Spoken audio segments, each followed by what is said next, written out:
So we are live now. If you guys want to pull it up, and we'll just check the sound and make sure everyone can hear us. It's loading for me. So we are live now. Okay, there we go. All right. So, per usual, I do not announce these in any way. So it'll take a minute for people to find it and come on in. So I guess before we get started, I just want to thank you both for coming on and hanging out. Why don't Basic Trainer? Why don't we just have you just introduce yourself a little bit, because there might be some people on my channel who haven't seen you on other channels before, and just talk a little bit about your background in the hobby, and then PK, if you want to talk really briefly about your YouTube channel, go for it. You've been on this channel twice, I think. Three probably times. This is number 4. I think probably most people are familiar with you, but just in case, it's always good to start there. No problem. Guys, Basic Trainer here. If you don't know me, just by the simple fact that I'm in every single chat, including Jake's live, it's a little crazy. You must be new here. I'm Basic Trainer. Yeah, I love the hobby. That's how I started in this with the lives, is being in everyone's chats, in everyone's comment section, giving my opinion. Because I am no expert in any field, including Pokemon, but I'm definitely an expert in giving my opinion. And so I love Pokemon once again. Been in it for about 10 years, buying, collecting, and yeah. So now the fact that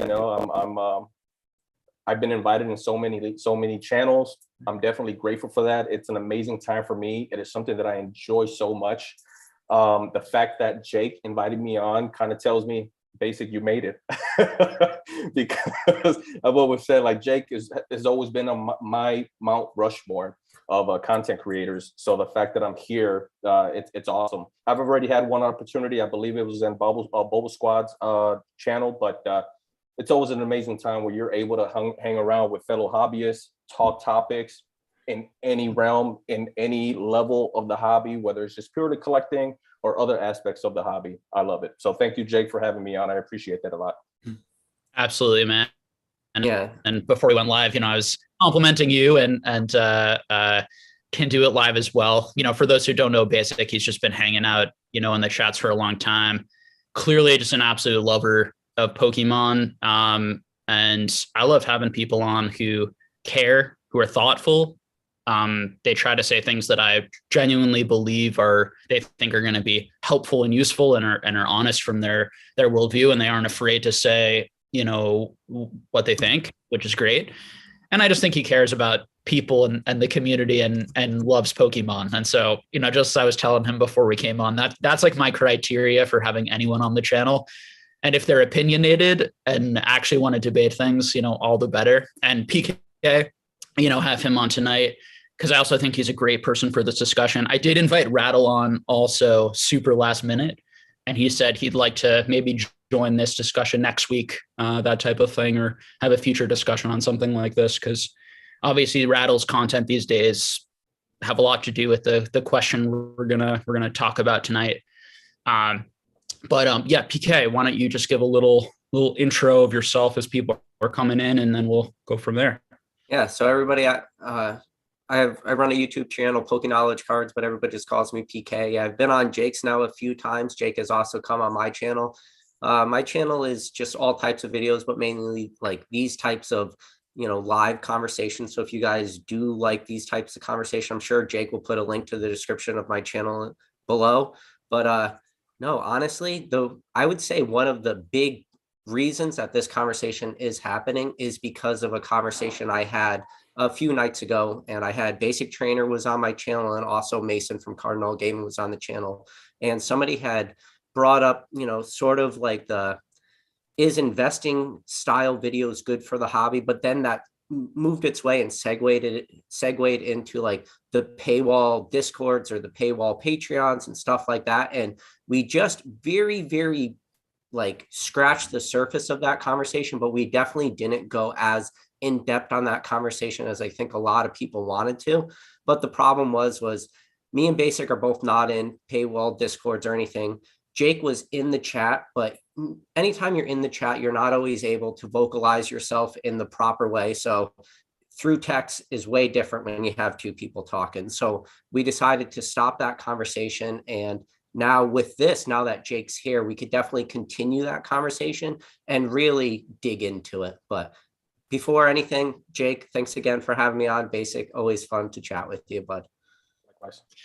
Yeah, and Basic and I have had this, we've talked about this topic before, and I've heard Basic's opinion on this before in other chats and things like that. I think more broadly, I mean, this has been something that I've been talking about and been thinking about and been interested in. Maybe all of us have been since I started the channel. You know, I made videos talking about like PokeRev and a bunch of the businesses starting around like the pack opening and pack breaks. I think it's a good conversation. It's a continuous conversation. I do think that the hobby now is at a better time to probably have it where we can handle it. And maybe we were like 6 months ago. There was a lot of anxiety and anger and frustration and, you know, very strong, like all businesses are bad. And then very strong, like all businesses are good and just like very unhelpful sort of, in my opinion, takes on, you know, rather than trying to create businesses and create places where hobbyists can enjoy themselves, get good value, but where businesses can also be made. So I do, where should we start with this? I mean, we could start by listing some of the businesses. We could start by just continuing the conversation that was going on your channel. Where do you guys want to start? I think I would like to start, if I may. First and foremost, I just want to say that almost my whole life, I would take it as far as back as high school. I was in debate teams. I like to debate. To this day, my father says that I should have been a lawyer and I would win every case. But I do love to share my opinion. My goal is never to try and persuade you. My goal is to only share, hopefully, a different perspective. My goal is to talk to people that have different perspectives over the people that share the same perspectives, because then I can my hope is that I could just gain a different perspective that I never thought about before, that I never looked at, that I never just dissected before. So that's the reason why I love talking to people. I'm a very social person, and for that matter, even if I only met you once, most likely we dove into deep conversations because that's just where I take it. But based on the last conversation that I had on PK's live, along with Mason, shout out to Mason. Sorry, Mason. It was one of those things where, you know, I was contacted by a lot of people, you know, after the fact, and I had to go back to that live to make sure I check myself, right? Because the last thing I want to do is disrespect anyone, disrespect any platform that's not mine, obviously. I don't want to come off as rude. And so I went back, I checked it all. And overall, I was very comfortable with how it all went down, to be quite honest. But with that said, I also noticed that Jake was 100% right when he mentioned, attacking 99% of the content creators is wrong. 100% he was right, because I tend to generalize a lot. I put out a statement just out of respect to PK and his platform, his channel, that 100% I'm wrong in that, because I tend to throw out arbitrary numbers, hyperbole, exaggerations or whatnot, but it's more for effect. But it's never good to have it in these kinds of conversations as people might take them the wrong way 100% of the time. So 99% of content creators is the wrong statement to make. But I still feel that it's most of them don't offer the type of content worthy, in my opinion, not everyone else's, in my opinion, worthy of a paywall. With that said, we can continue that debate on and elaborate more in detail as to why here. But I just wanted to put that out there that yeah, I do apologize for that reason, because we all know, as I put in my statement, we all know quite a few people in this hobby, content creators specifically, that share a wealth of knowledge, different perspectives, right? Jake's perspective in the hobby, very different, but very deep, very, very in depth, very market heavy, investing heavy, but very good, very great knowledge. Mason, completely like not even opposite end of the spectrum, just a different spectrum in general, but it's great information from the perspective of a shop owner. Dan Ketchamal, Nick, those guys offer a different perspective, and they're all great perspectives. But I just feel like there's more content creators that just don't have that deftness to them, that value. Once again, my opinion only. But I'll get there, and you guys can take over. So I just want to share a couple of thoughts, and then I'm going to let you jump in, PK, if you'd like. So, yeah, I mean, definitely the inflammatory part of it was the 98%, because I'm very open to having a nuanced discussion on like what is good content creation, what is good pack opening channels, what is good, because I think all of it is good and enjoyable. Like I think gambling can be enjoyable for people. And I do view these people as casinos and running casinos, and they're these entertainer casinos. And I think it can be really fun and enjoyable. And I view people who have like paywalls like me, who do like presentations as like teachers, educators, entertainers, some sort of combination of those things, as like educator, entertainer. Part of why people sign up is they just want more and more data, more and more content. A number of people who might watch it, they just are really interested in numbers and debates and those sorts of things, all of which takes a lot more time. Like my last presentation took me 15 hours to put together, these types of things. So, and other people who are doing sort of the same thing potentially as me out there. I'm not sure there are that many yet. I don't really know how many people have started paywall, Patreons. I'd be interested to know. But I don't think, two things. One, I don't think it's good to discourage people from trying. And two, I think that it's better to encourage people and to understand that it's a process of becoming better and better. And so although someone may not be like, and then it's them to decide sort of like how much to charge, how to do it, and at what point they're sort of ready to maybe take that on, or at what point they feel that they can charge, or they feel that that's fair based on like their expertise. And then obviously the audience decides, am I getting the entertainment quality, the education quality, the content, the knowledge quality enough that it's worth, in my case, to spend $10, or whatever the person decides is the amount that their thing should cost. And so for me, the inflammatory part was saying like 98% of creators out there don't have, like, shouldn't start that, or don't have the knowledge, or don't have that, just seemed very like, obviously like very arbitrary number and inflammatory and not helpful. And it frustrated me, because I think we should be at a place like, I like that you guys both, and PK wasn't even involved in that part of the discussion, but that you guys both, and Rattle too, who I invited to come on as well, are looking to hold people accountable for, and call out people who have done really crappy things to people, and aren't afraid of like the repercussions of these types of things. Like, I think that's good. But I think that when you're calling people out, you have to be super careful that like you're not doing it too much or too inflammatory, where you're actually causing more bad than good. And I'm not saying you're 98% comment at that, but it's more of like a broad thing, right? Where when you call out someone, how do you do it? And it's part of why I do want to have Rattle on too, in a way that, makes us stronger, right? And feel safer and feel more upbeat, and doesn't discourage people from trying something or starting something. So when I see new channels starting up who probably don't know as much about Pokemon as I do, probably, or the market, we don't want to like discourage that. Like, we want to encourage that. That's awesome. But, because in a few years with work and effort, they'll have as much knowledge as I will have, because it's just about putting in the time and the effort. At what point they can start charging for what they're doing, I have no idea where that line is. And then the other thing is, I don't view myself as good or bad. And I was telling Basic this earlier, and I don't look at people as good or bad. So when I view more as like people are striving to be good or to figure out what good means to them, and whether that's through like religious, spiritual means or more secular, philosophical means.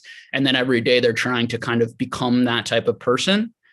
And I think some people take ethics and morality more seriously than other people. That is definitely true. Some people are like, I don't give a crap about that. I just want money. I don't care how I get it. Like they don't care about ethics. And you're going to find those people. Those people are going to be a lot more likely to steal from you and hurt you in all sorts of ways. But I think 90%, 85, 90, 95% of people, generally speaking, are probably the same as me roughly in terms of like, they're interested in being a good person. They're interested in like what that means to them. And they have a whole life and raised by their parents and community in a certain way. And they have their whole life where they've been immersed in those ideas. And it's part of, unfortunately, like the political divide in our country and all sorts of things. It's a lot of like the same people on both sides that were just raised in very different backgrounds with very different ideas, but are both very interested in ethics and morality and fairness and equality and liberty and freedom and, all these topics that are thrown out. And so that's where I come from in these debates of like morality and ethics in business. And I think for me, that framing is important because it doesn't set sides of like us versus them.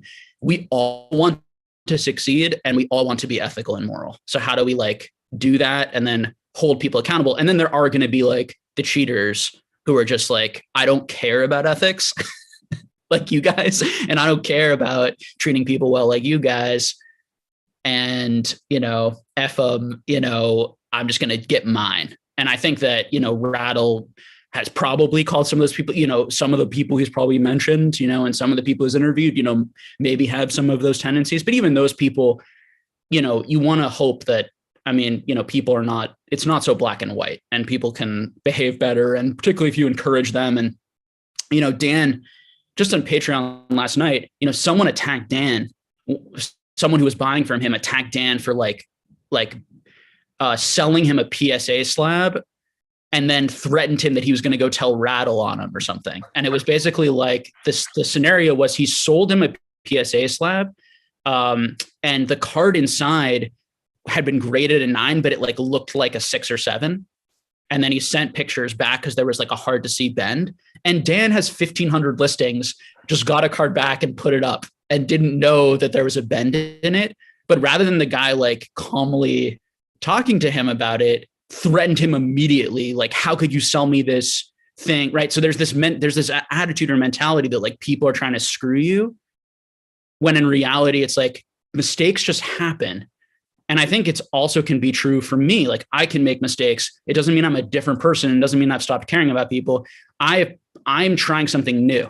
I'm this whole Patreon thing, this whole paywall thing, this trying to do free content, but also paid content that I'm putting a lot of work into. Like it's something new, right? And I might make mistakes, but jumping that shark of like, he's a terrible person now. Neither of you guys have ever done this, but I've gotten these comments and people have said these things to me. It's a very similar reaction to what they did with Dan. And, I know Dan's my business partner. He's a family man, whatever, but he's that statement actually matters, often when you have kids and these types of things and you raise them, like ethics, morality, these things can become more important. And you just have to be careful attacking others, particularly when you are the same. We're all sort of doing our best, that sort of thing. That's where I come from in this discussion. PK, thank you for being silent listening to all of that. What do you think about that, if you want to add anything? And then I want to start by breaking down maybe some specific topics for us to kind of delve into and maybe talk about specific content creators. And everything you said there is, I think that's and so for everybody out there listening, listen, me, Basic, Jake, before this live started, we discussed everything we're going to talk about, the way we're going to talk to each other, everything is respectful. Like we're, we all know each other. We're friends. This is a respectful conversation. So I don't want anybody out there to be like, oh, they're just attacking each other. But, everything you were saying there, Jake, is I think a lot of the reasons that like so many people flock to this channel, because you were really a voice of reasoning for a lot of people in the hobby. When you talk about the craziness that was 2020, 2021, you were one of the few people out there who was like, listen, guys, maybe we shouldn't quote PSA 10 prices.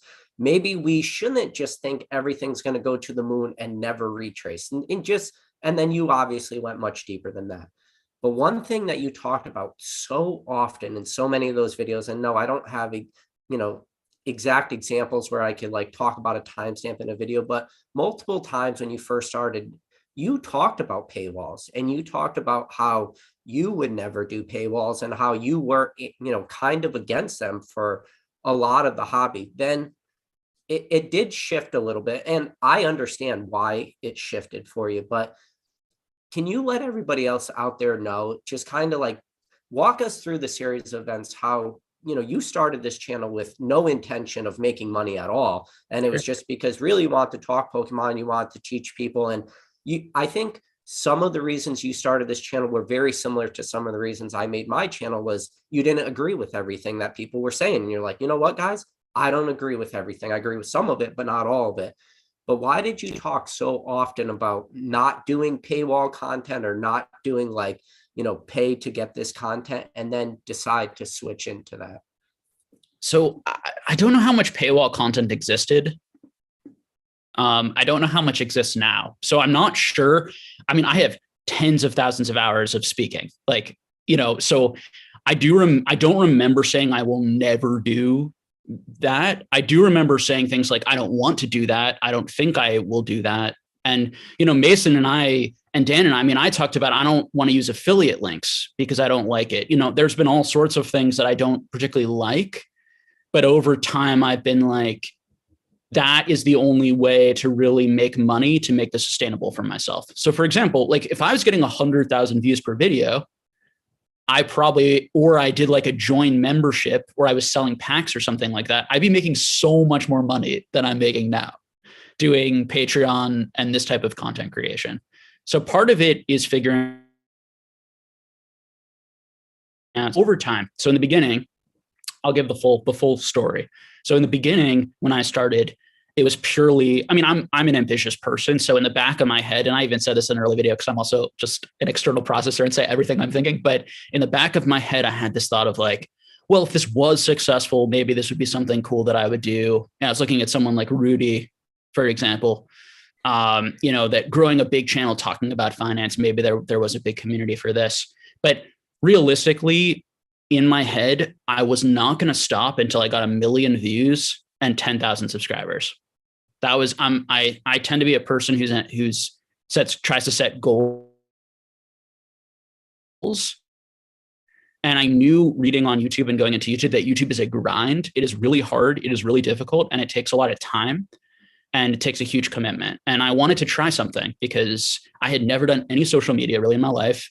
This was a whole new set of skills that I hadn't developed. And I'm someone who I love jumping around from hobbies to hobbies and developing new skills. So for me, it was an opportunity to develop a new skill set, basically. And then with Rafi and I, we had a conversation one night where we both found out, because I'm like a secret Pokemon fan and collector. No one in my life other than my girlfriend knows that I was doing it really hardcore, because not because I was hiding it, but just because none of my friends had any like interest, in any of it. But one night Rafi and I were talking, and Rafi was like, oh, I love this stuff too. And we just like nerded out hardcore. We're so excited. And then he said, let's start a channel or a podcast or just talk about this because we both love it so much. Then right as we were about to do that, I started watching a lot more YouTube content. So before that, I had really only watched like SM Pratt's backlog, TCA, Gem and Pokemon. I started watching a lot more content or other things and other channels that were starting as I was starting. And you can actually watch my content, like the first like 20 or so video. I don't really remember, but 10 to 20 videos, I was not alarmed by what was going on. And then all of a sudden I started watching more. And then I started becoming more alarmed of just how bad all the advice was, in my opinion. And bad from just a basic economic, like not understanding market psychology of like what a bubble looks like and what a bubble sounds like and what a mania sounds like. And watching people spend $30,000 on the Card Economist and other people's streams, like kids spending tons of money on packs while they're being told that these are phenomenal investments, better investments than anything else, explicitly, and then lied to explicitly by people who had been in the hobby like 3 months and didn't even know the names of cards, right? And these people like him and others were making up cards. They didn't even know. Like, I would tease them in stream sometimes and be like, how much do you think the Gold Star Lugia is going to be worth? And they'd give me an answer. Not a card, right? There is no Lugia, right? So I would test their knowledge. And there are people who these are the liars. Like, these are the 5% I'm talking about. People who don't have ethics. They are so ambitious and they want to make money enough that they'll just lie and sort of take shortcuts, right? These are the dangerous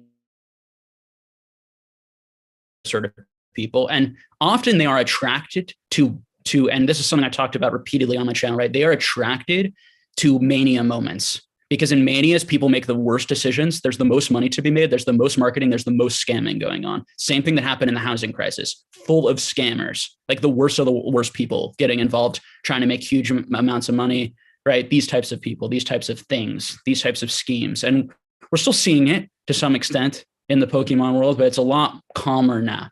Now, that's the 5%. Now, there might be a very loud 5%, but to me, that's the 5% of businesses and people. That is not the 95% of people who are going to make mistakes and are not good people, but are normal people and attempting to do things in a way that suits themselves, but also suits other people. And there's going to be a range of ethics, in those people, in my opinion. But yeah, so going back to your question. So I started doing the channel. I put so much effort and work and time. I mean, I have hundreds and hundreds and hundreds of videos. And in the beginning, I mean, I was writing out my videos. I was like, my first 100 or so videos are like everything that it took me 6 years of 6 hours a day, in-depth intensity to learn. Like, there is like, if you are interested in making money in the Pokemon field or being a smart collector, and you think that I have any sort of wisdom or whatever, like, those videos pack a ton of information and knowledge. Okay. And I gave multiple years out, basically, and I'm going to say for free, but it's not really for free, because I also got to build a following. I got to meet a lot of people and friends, and I got to potentially build a business somewhere down the line off the back of that. So when we talk about like free content, is PokeRev making free content, or is he making content that then he uses to get his membership? He uses to then sell packs to, he uses to fund the rest of his business. Are you making PokeKnowledge like free content, or do you have certain goals that you're trying to reach? Right now, I think that one way we as human beings try to judge if something is good or not, right, is not, we're not holding people up to like a selfless expectation, but we're holding people up to like, they don't put themselves over other people, over the well-being of other people. And they take other people into consideration when they make decisions, and they're very thoughtful. So they don't take advantage, right? So PokeRev makes a lot of money off of his audience, but they're happy. They're not taken advantage of, right? Or are they, right? That's the judgment. Like, these are the judgment calls. And everyone's going to have their own opinion. People might feel I take advantage of people, take advantage of the community, take advantage of my judgment. I feel like I've potentially put in more work into analytics and numbers than anyone else on the planet. Like, I don't know. I'm not really sure, how many people. There are probably silent people out there who study all of the numbers and all of the pop reports and data like I do. And there are people who think all that's useless and worthless and not worth it, and all that's reasonable.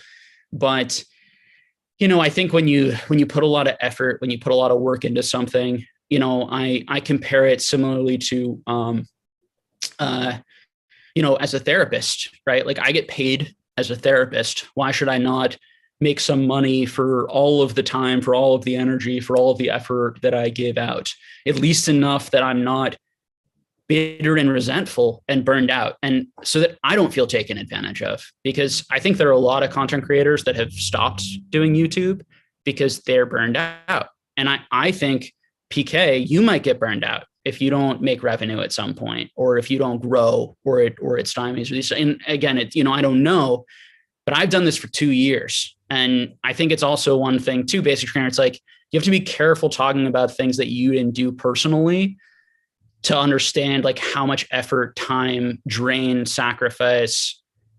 And then it's the amount you charge, right? Like, are you charging $100, $50, $1,000, whatever, Gary Vee, $10,000 for an hour of his time, right? Like, how much are you charging? And those are my feelings on it. So why I shifted, if I did, was I was very hopeful early on that I wouldn't ever have to do that. And either I would just continue to love it so much, or continue to be able to have the time to do it. The other big part of all of this is that as a therapist, it's been really hard during COVID. And so I don't know if there are any therapists out there, and this has been true for a lot of fields, but people are really struggling. And that has been hard on mental health providers and healthcare providers and all sorts of things. And so I've also wanted to, that's been more exhausting. And all of the late nights I did working at the hospital, and then having to, come on and do Pokemon and keep it going and all these types of things. So part of what I'm hoping to do, and I don't even like talking about this, but whatever, we're doing it. What I want to do is do a little bit less of that and do a little bit more of this.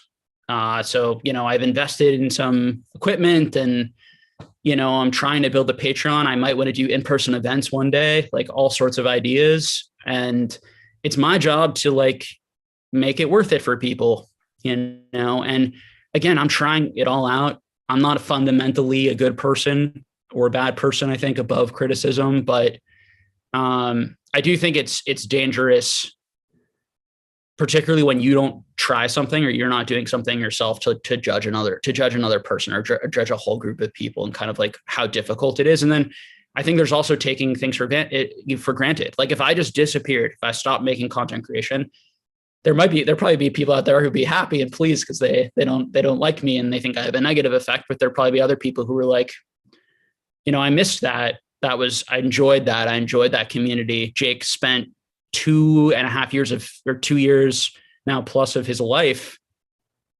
working really hard, giving lots of his time and energy to try to create that. And I have been enjoying it for 2 years of my life, in one way or another. And now that that's gone, I miss it. And I do think that there's a little bit of entitlement at times that I get from people who, again, not necessarily claiming either of you here, but there's a little bit of entitlement that I hear in people of like, I'm entitled to, like, Jake, I'm entitled to your market research and your knowledge and your opinions and your effort and your work and your time. And to some degree, I like being a giver and being generous. And I would love to give things for free.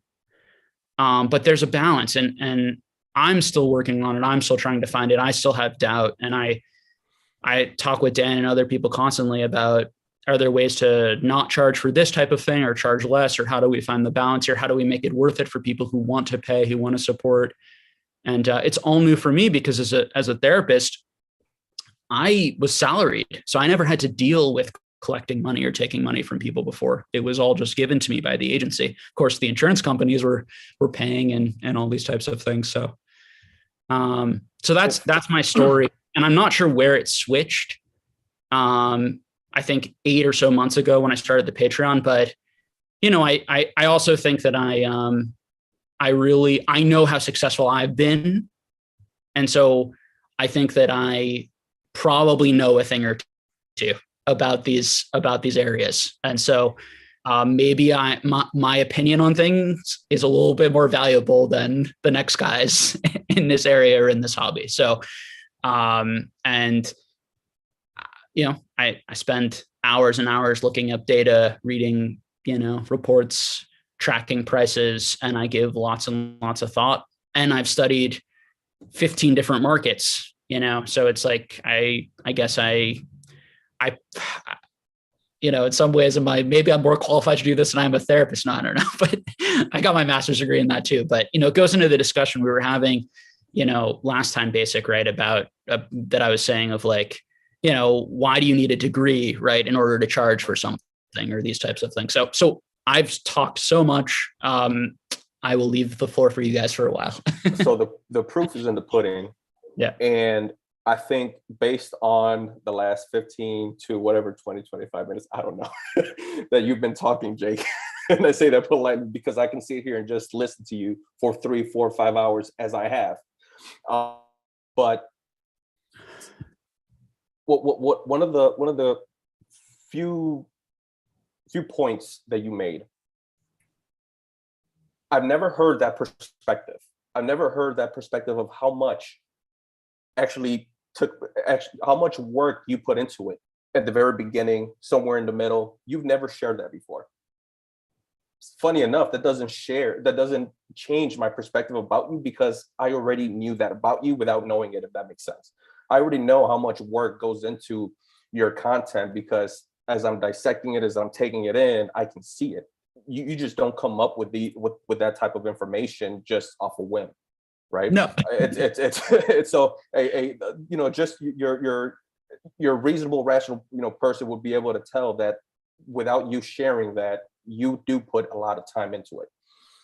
So even today, even with all that said, and even with me correcting myself, saying that no, it's not 99%, that's hyperbole, that was more for effect, but I was totally in the wrong for saying it that way. I still feel that you stand based on the free content. Based on the free content, you stand alone above every single person, in my opinion. Okay. Now, with that said, there's quite a few people. I mean, I can name 10 to 15 that just provide great content, great perspectives. As I watch Pokemon Classes, jump on here, he's one that shares quite a different angle than everyone else. So unique and it's so informative at the same time. It's amazing. But one of my favorite words, or one of the words that you use that I kind of like to hang on, because there's definitely this entitlement, people that believe, which I find crazy if they actually vocalize it, that they feel like they deserve you. If they actually vocalize that sounds crazy to me, right? That is not reasonable at all. But a person that really consumes free content, as you mentioned, if you were here and say, hey, everything's behind now, I just kind of move on to the next guy, right? Because a lot of the information that you share, if I wanted to, I can get on my own, right? This is all information free to the public, and that's how I see it. You're right, Jake. I would miss you. I would miss you 100%, but the content itself, I'd be able to get on my own, if not from others, maybe not at the same level, but not from others, right? But going beyond that and going beyond what's right and what's wrong, you mentioned a person like PokeRev, right? If people that have, if you listen to me in the chats or wherever, I'm a fan of capitalism. I'm a fan of free markets. I'm a fan of free markets, proving, yourself and the consumer. Free markets will prove whether you're going to be successful or not. Even down to your very personality and character, all the way down to the actual, product that you're selling, to just the value. Any one of those categories, if you do poorly in any one of those, you might not be successful, and the free market will show that. So you mentioned a guy like PokeRev, and you mentioned, how much money he's making. I'm not against anyone making money. You should make money in this free capitalist world that we live in. I'm a fan of that. Is he overcharging? I've always said that if you got Mason selling me a $7 hot dog versus Joe Schmo selling me a $4 hot dog, I might say, you know what? That experience with Mason is worth paying that extra $3. I'm going to be able to have maybe a cool conversation. Maybe we can talk Pokemon versus Joe Schmo is just going to give me the $4 hot dog and I'm on my way. It's up to the consumer, right? At that point, it's up to the consumer whether they find value in that or not. Here's my issue. That as content creators, and you mentioned that, well, basic, I don't have content to share or sell or even have for free. So maybe your opinion may not be as valid, but at the same time, we know ourselves, all three of us here on the screen, we know who we are as people. We know who we are, what we are willing to do and not willing to do. We know our tolerances. We know our sensitivity levels. The way I operate and operate with people, I simply cannot see myself charging someone over something that I enjoy. Now, then let me be transparent. I'm not sharing that same information that Jake is sharing. The information that Jake is sharing is just far more valuable than anything I can share. Anything you're going to get from me is just awesome conversation, right? That's the most that you're going to get from me. And you're hanging out and relaxing, you know, the work to put things together and to have 30 people on a stream and my therapy skills or organization skills or group skills to keep us on topic, to move through things, all these types of things. Like, it's work. It's work to create events, like to create a Leonhard event, to create events. It's work to open packs. It's work to, you know, there's all sorts of work that I think people take for granted. Whatever. But and it's all, to me, it's all about price point. And then I don't like, I think like you saying like, but you're not creating content. So you saying like, I would never give something away. You have no idea. Like, well, the amount of time and effort it's taken me to do what I've done, or these other people have done what they've done, you wouldn't probably never do all of that work for free. Like, even if you could, but that also wouldn't be my angle in the hobby because of who I am. I feel that any information I have in the hobby, I should and will share for free. Because I enjoy that. I enjoy helping people. That's just who I am. I feel icky, and this is just my own tolerance and sensitivity levels. I feel icky if I gain $1. I'm a maintenance technician by trade. And where I'm at today, I've already helped people in their own apartments, fixing things around their home. I've charged $0, even though they wanted to hand me $20, $50, what have you. I'm like, no, just the fact that you were able to hear me for the past, as I'm sitting here, working on your machine, no, I gained so much. I should actually charge you, but that's just the way that I feel about it. PK mentioned on the last live that we were on that when he first started, it was for free. It's a hobby. It's for fun. Mm-hmm. I think where, and if I may, I think where you Jake, you can differentiate is where you, in my opinion, the only one that stands alone above everyone else. And I'm not saying that everyone else's work is not valid or it's not a lot of hard work. You just go above and beyond and then some. There's a huge difference. Yeah, I mean, I do all of that because I care, and I believe if I'm going to charge that it needs to be the absolute best, and I absolutely have to know what I'm talking about, and I have to do more work than everyone else, and I have to study all these other hobbies, and I have to combine it with philosophy and other sorts of things. But my other response to that sort of attitude of like, I can't charge for anything in life is like, you're going to be stressed out and resentful and have no money. How are you going to support yourself? How are you going to live if you never charge? I must admit, my relationship with money is very different compared to yours or many other people. The vast majority of people would love to just do volunteer work constantly. There's nothing that makes me feel better than doing volunteer work where I can just give my time. Like, why I have a problem with the way you're phrasing this is it's very moralistic to say like it's a privilege to just be able to do volunteer work all the time.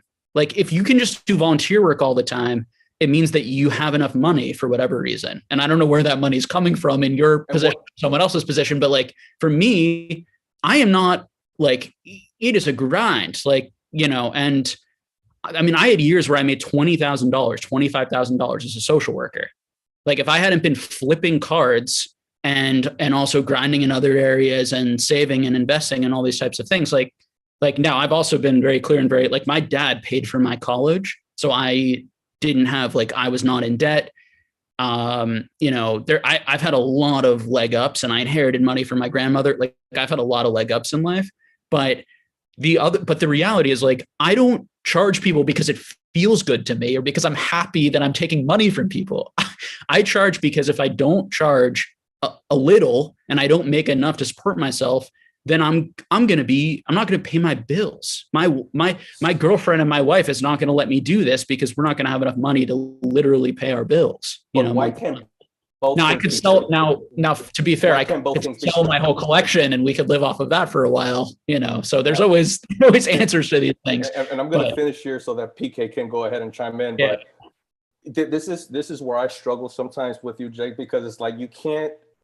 In a lot of situations, you both ideas can be right.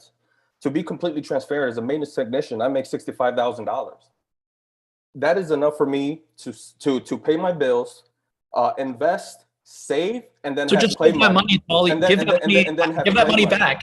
And then Give $65,000 back. hold on, and then have play money. And then on top of that, I have my free time, right? Everyone has free time. You know, if you the normal person has free time throughout their day after their 9 to 5 and what have you, whether it's an hour, whether it's 8 hours. What do you do with that free time? Are you sitting around watching content? Are you going out playing sports, hanging out with friends, going, you know, socializing? I would spend 8 hours in the hobby. And if I can just get enjoyment from that and not charge, like why am I charging? Both things can be right, Jake. Both things can be exactly correct. But most people, so I'm not, both things are correct. What two things are you saying are correct? That you, let's say on your end, you feel like if I don't charge or if I don't have some type of monetization, then I'm not going to be able to support my life by giving so much time away. What I'm saying is I am currently 100% comfortably and content with my financial situation where my 8 hours of free time, I would 100% spend it for free in the hobby. And even if that's me helping people, which is what I prefer. Both things can be right. And you're not wrong with the way that you're thinking. Both things I'm not wrong. are right. But the problem is you said 98%, like that isn't right. Started. And maybe I'm wrong. Well, maybe Jake, once again, you have to realize I have already apologized as I mentioned. Okay. That's hyperbole. That was just me that I made the situation. The way that it sounds to me, even when we were talking right now, and this could just be me being defensive or reading into it too much, but when you say like, I would never charge anyone, what I hear is like, I'm better than people who would charge. See, okay. So you think that, and again, Jake, okay, this is just the way I think and the way my brain processes things. You think in a very black and white world. I don't. I think everything in a spectrum. Everything is a spectrum, and you can have the very good person that would never take anything, would never hurt a fly, and then you can go on the other side of the spectrum, and you have the most evil. And then there's everything in between, right? What I'm saying, everything that you provide, you are 100% entitled to charge what you charge, and I don't think you charge enough.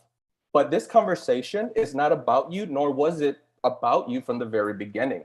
And the fact that, and again, this is just from my standpoint, I'm on my sidelines, the fact that we keep making it about you, it's kind of like, wait, I thought we were talking about creators in general. Creators in general. I am not the one who's just focusing on myself. So that was also something that was really unfair about our conversation last night, because again, you're telling me that I'm black and white. I don't agree. No, once again, in my opinion, and two, you're telling me that I'm making this all by myself when in fact I care a lot about this because it affects, I care about the broad conversation and I want to get into all sorts of other businesses. And I think there are lots of people out there who want to do what I'm doing right now. So it's not just about me. It's about when I'm having this conversation, I'm thinking about all of the smaller Patreons, all of the new channels starting up who want to be in this, who want to do it in TCGs and other places. There are tons of YouTube content creators. There are tons of artists who have Patreons, right? Who charge money monthly for their art. For like Patreon is a source of income for tons and tons of content creators, educators, artists, all sorts of things.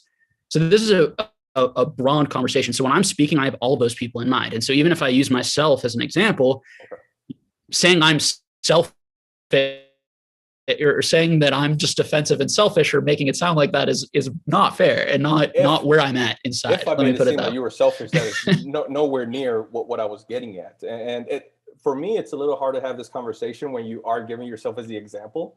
When me, myself, I hold you as the only example that should be able to do this. Okay, well, let's talk about some other people and we can. But again, there are two different things happening here. Because one thing is like the amount you should charge maybe would go into that. And maybe there are people who you might feel, who I might feel, all three of us, who a lot of people here would feel like that person should not start a Pokemon Patreon because they know nothing about Pokemon and they wouldn't have a lot of good things to offer and blah, blah, blah, blah, blah. And then you just get into like opinion. No one can be the arbiter of that. I think we can all agree that there should not be some government arbiter of who's allowed to start a Patreon, who's not allowed to start a Patreon, which ones are good, which ones are bad. And so more broadly speaking, we were starting in a more just like ethical conversation of like, is it okay to charge people for your services in life? And I'm very, if we lived in a world without money, I go to Burning Man, every few years and there's no money there and it's freaking sweet, which is why I respond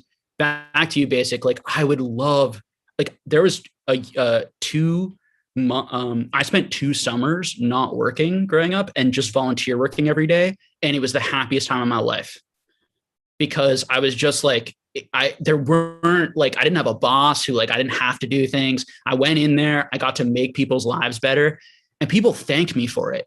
Now, what's kind of weird about our society, and I've thought about the subject a lot, is how we tend to thank and pedestal people who do that type of work and volunteer work, when often those people, they have a lot of free time and they don't need, and they can do that, right? There's a lot of really moral people who are providing the same sort of moral care that they might put into volunteer working, but they're charging for it and they're charging a reasonable amount for it. And they're charging and they really, really care about the people who are consuming their content, watching, whatever it is. And that is where I'm coming from. And I think it's much better to encourage people to do that and start businesses like that, rather than saying like, we're just going to pitchfork anyone who tries to charge for anything, but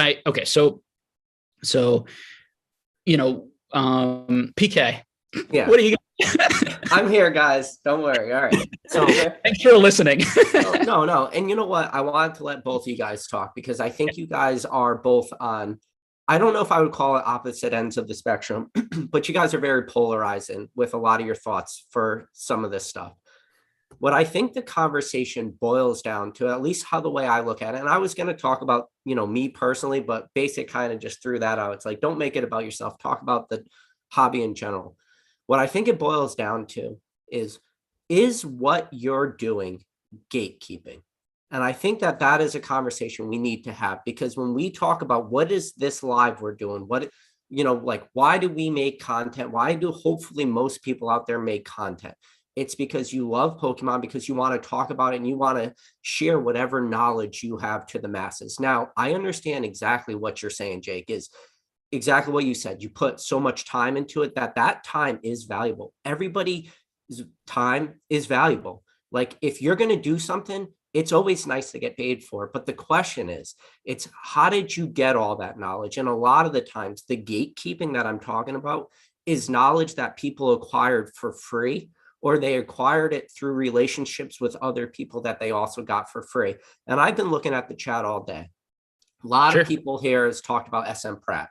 And one of the things SM Pratt did, listen, he put his Patreon from 50 to 25. And one of the things he talked about was he was going to talk about the Illustrator Pikachu. And you know what? There's a lot of people watching this video right now who want to know the backstory. Rattle did a great job covering the backstories.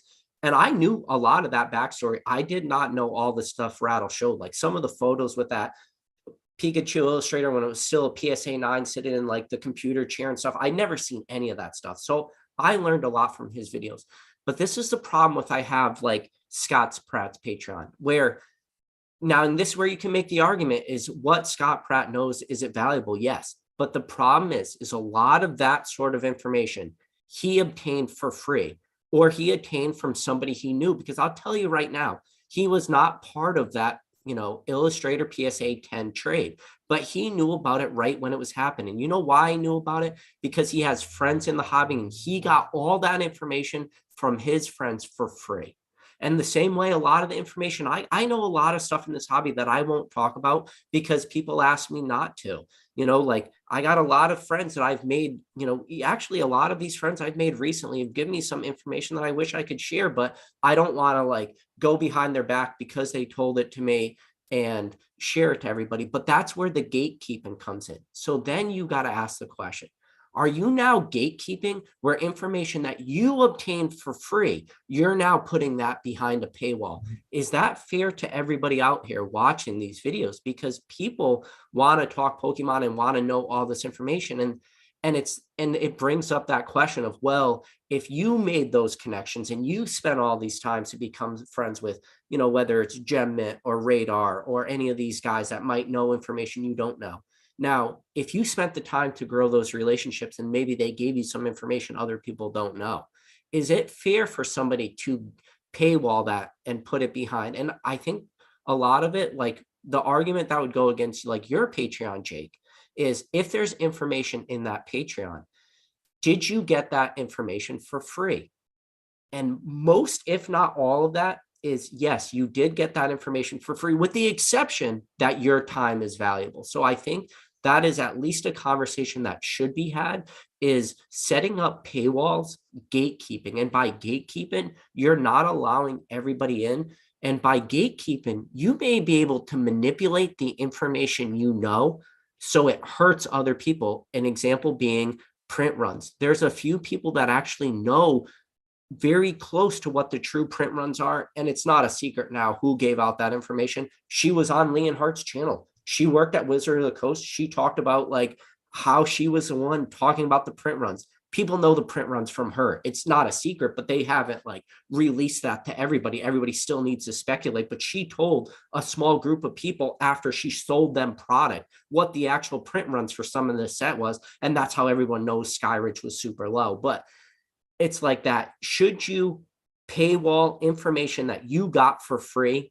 It's a tough conversation. I don't think there's like a simple yes or no clear answer to any of this stuff. I'll let you guys talk about it. I mean, I have an answer for myself, right? So I would feel uncomfortable for myself charging for something that I didn't feel required some skill, effort, or ability on my part.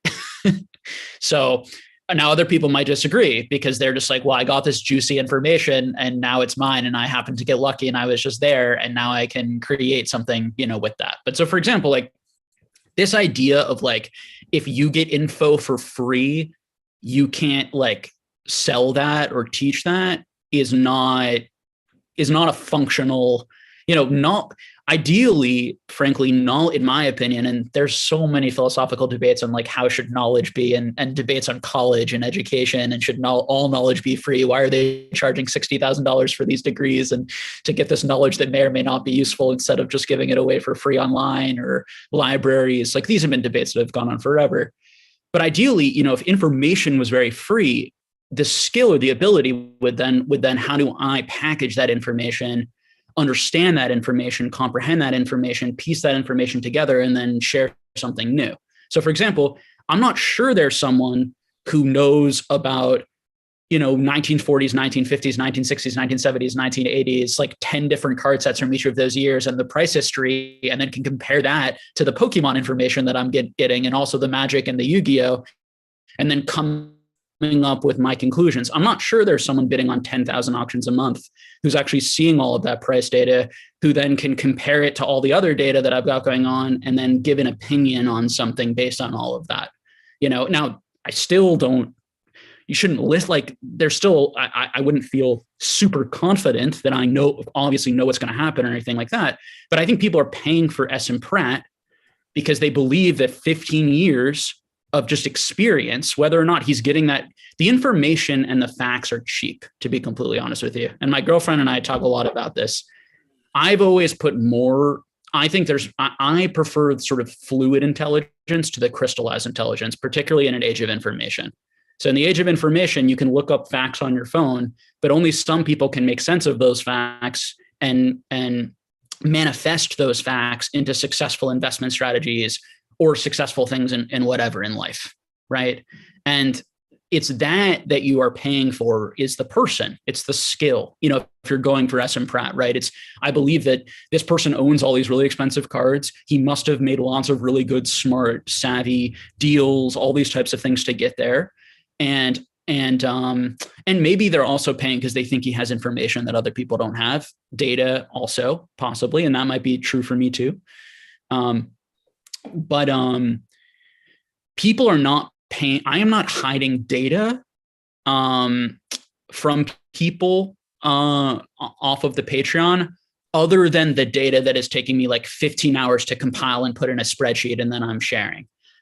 On my free channel, I am telling people like generally what's going on and my conclusions, and I'm certainly not doing any sort of like manipulative game where I'm like hiding, you know, the juiciest stuff. And frankly, I should do that a lot more. I mean, if we look at SM Pratt's channel, for just being blunt, like he doesn't talk really about that much on the main channel, with the idea of, I think, using it to funnel, you know, and all sorts of people do different sorts of things. And maybe that's unfair, but, you know, when I go 3 hours and I do a live stream, lots of live streams, and people can ask me direct questions, you know, sorry, we're going into me. I'm going to stop myself. Let's go back into what we were talking about. So I think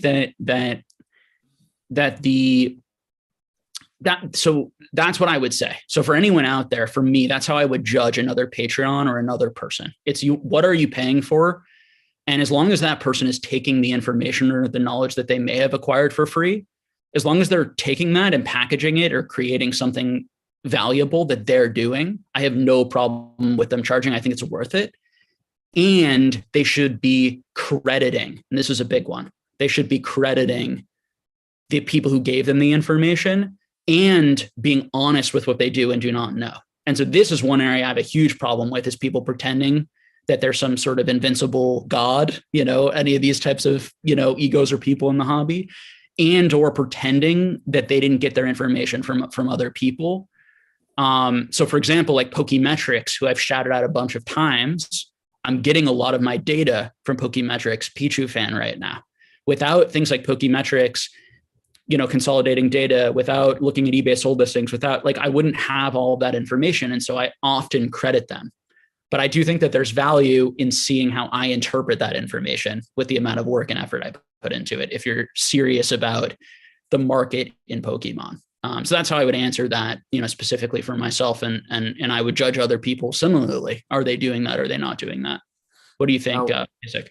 But this is the problem too now. So if during, you know, and I think one of the things, and we will talk about you for a little bit because we're on your channel, and I mentioned SM Pratt, and now I see like the chat thinks we're attacking SM Pratt. No, guys, we were just using them as an example. But, you know, like for your Discord, if you guys have conversations within that Discord, now, do you feel that even though it's somebody who's a member of your Discord and you might have joined in on that chat, but maybe it was a good chat and maybe it was a conversation that should have been shared to the masses? And when I talk to masses, I'm talking just what we're doing right now on this channel, just having a conversation, and anybody could watch this. And in fact, anybody could go back after the fact, after this is recorded, they can go back and rewatch it.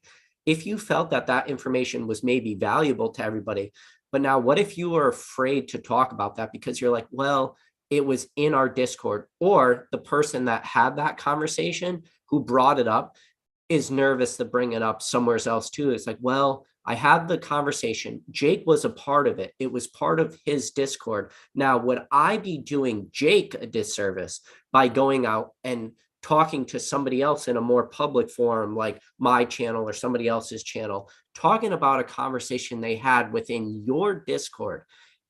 Should they feel bad, as if that information should be like guarded, or shouldn't it be repeated because it happened within your, and I hate to say it, but like paywall Discord? Do you feel like that person is doing you a disservice by sharing the information obtained through your paywall Discord?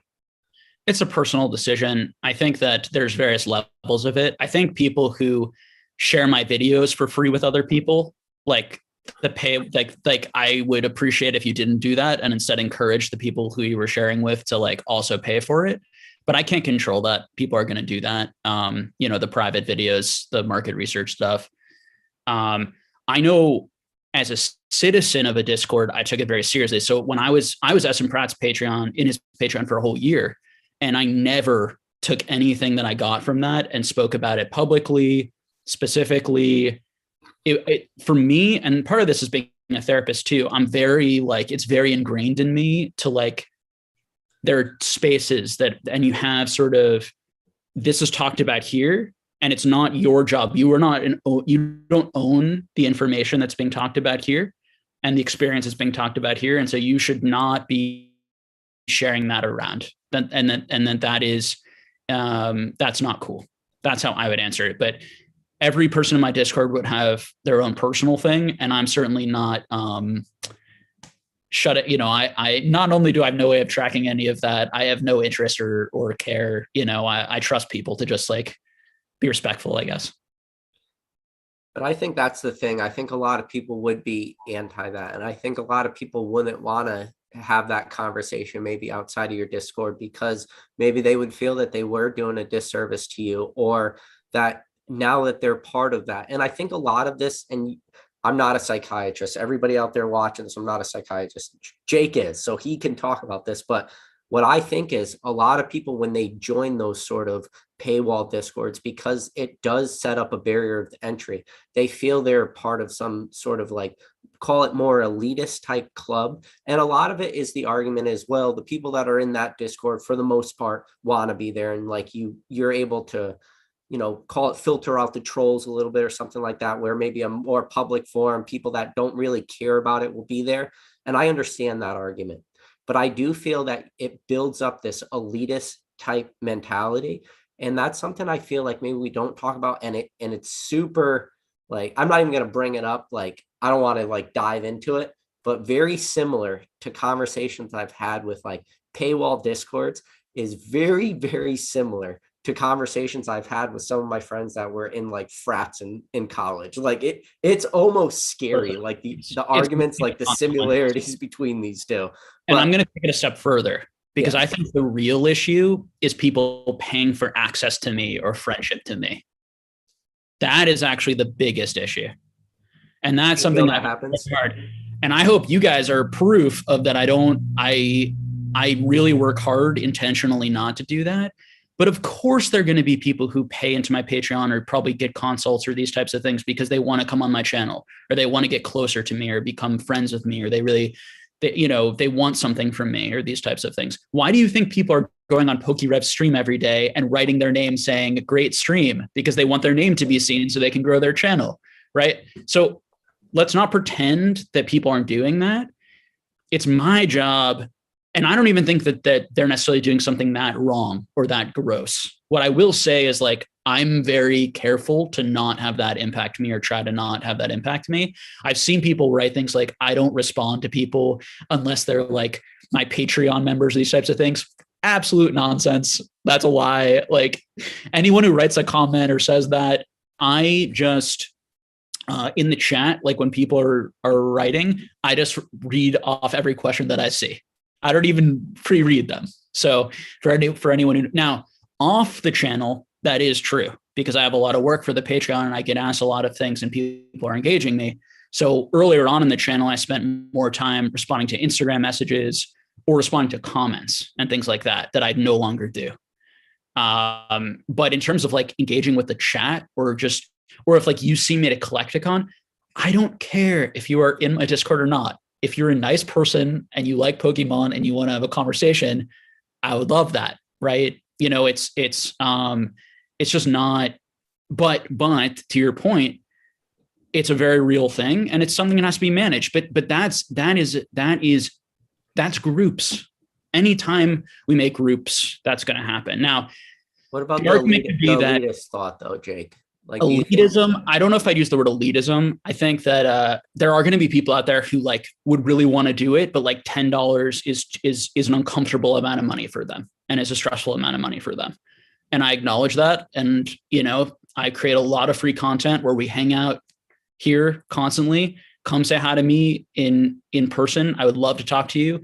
I do not judge people based on the amount of money that they have or the income they have. It's just not something that I give a crap about. Money to me is just so freedom, and so that I don't have to be like bullied by a boss, and I can like live my own life and live my own ethics and ideals. And I would judge you the exact same way. So I don't see elitism in that sort of sense. Now, elitism in terms of like the people who can afford it, get more info, get the best info, get to be in every conversation. That is a reality, of any sort of paid thing, but that's the people who have money get to eat at the fancy steakhouses and go to the fancy hotels and get all the fancy cars and get all the fancy everything. I'm charging $10 for a whole month.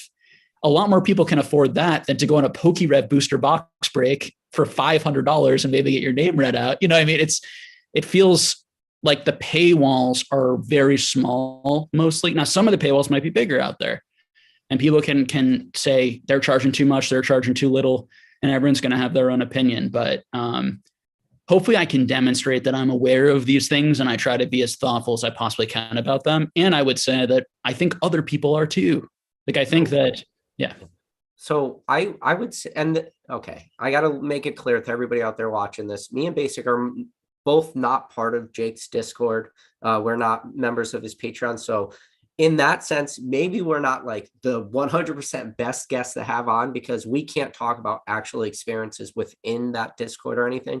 But I could ask the question is, so what I think of when I think of paywall Discords or things that do have relatively low entry points, and a $10 entry point is low for most people. I would say out of the 115 people watching this, probably all 115 of those people could afford $10 a month.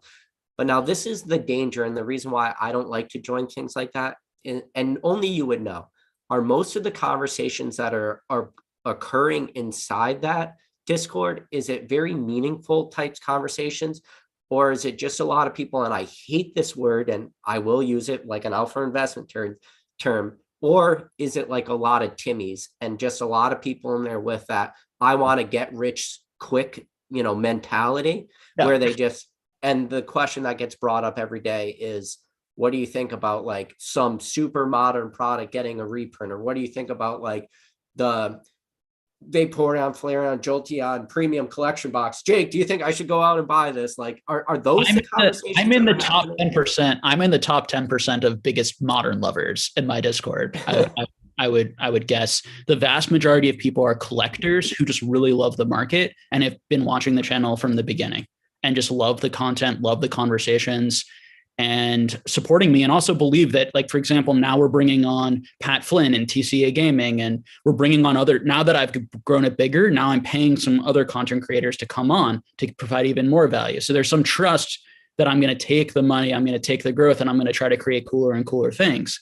Now, again, I don't have the Lean Hart size channel. I can't take the money from that or from other things and then put together something, right? So everyone has to figure out their own business strategy, business model that might work for something like that. Now, to your question specifically, in my Discord, how often do Evolving Skies reprints get brought up? I mean, we have maybe Old Card Shop maybe talks about, there's some people who talk about Modern decently, but there's no like. Most of the conversation in the Discord is philosophical, deeper economic. It's like this channel. It's like you're just talking with, and a bunch of the people there who are talking the most, I think, are similar personalities to me, have similar deep interest, deep knowledge, and they just want to. I mean, we've had 6-hour conversations with just 3 of us or 4 of us in the voice Discord that's not recorded, right? And that no one's making any money off of, right? These types of things. Now, it's. I have mixed feelings about the Discord, and I have from the beginning. Was a secondary benefit. It was not supposed to be the actual thing. The main thing was the market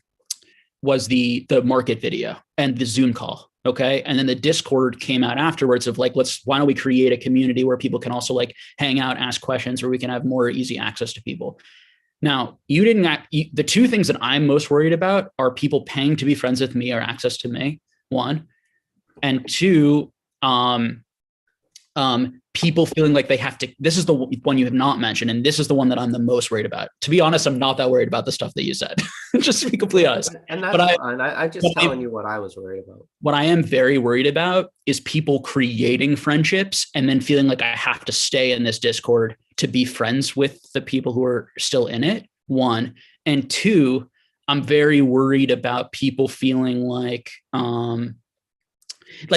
feeling or people are no longer paying for anything work I'm doing, but people are just paying to continue to hang out with their friends. if that makes sense.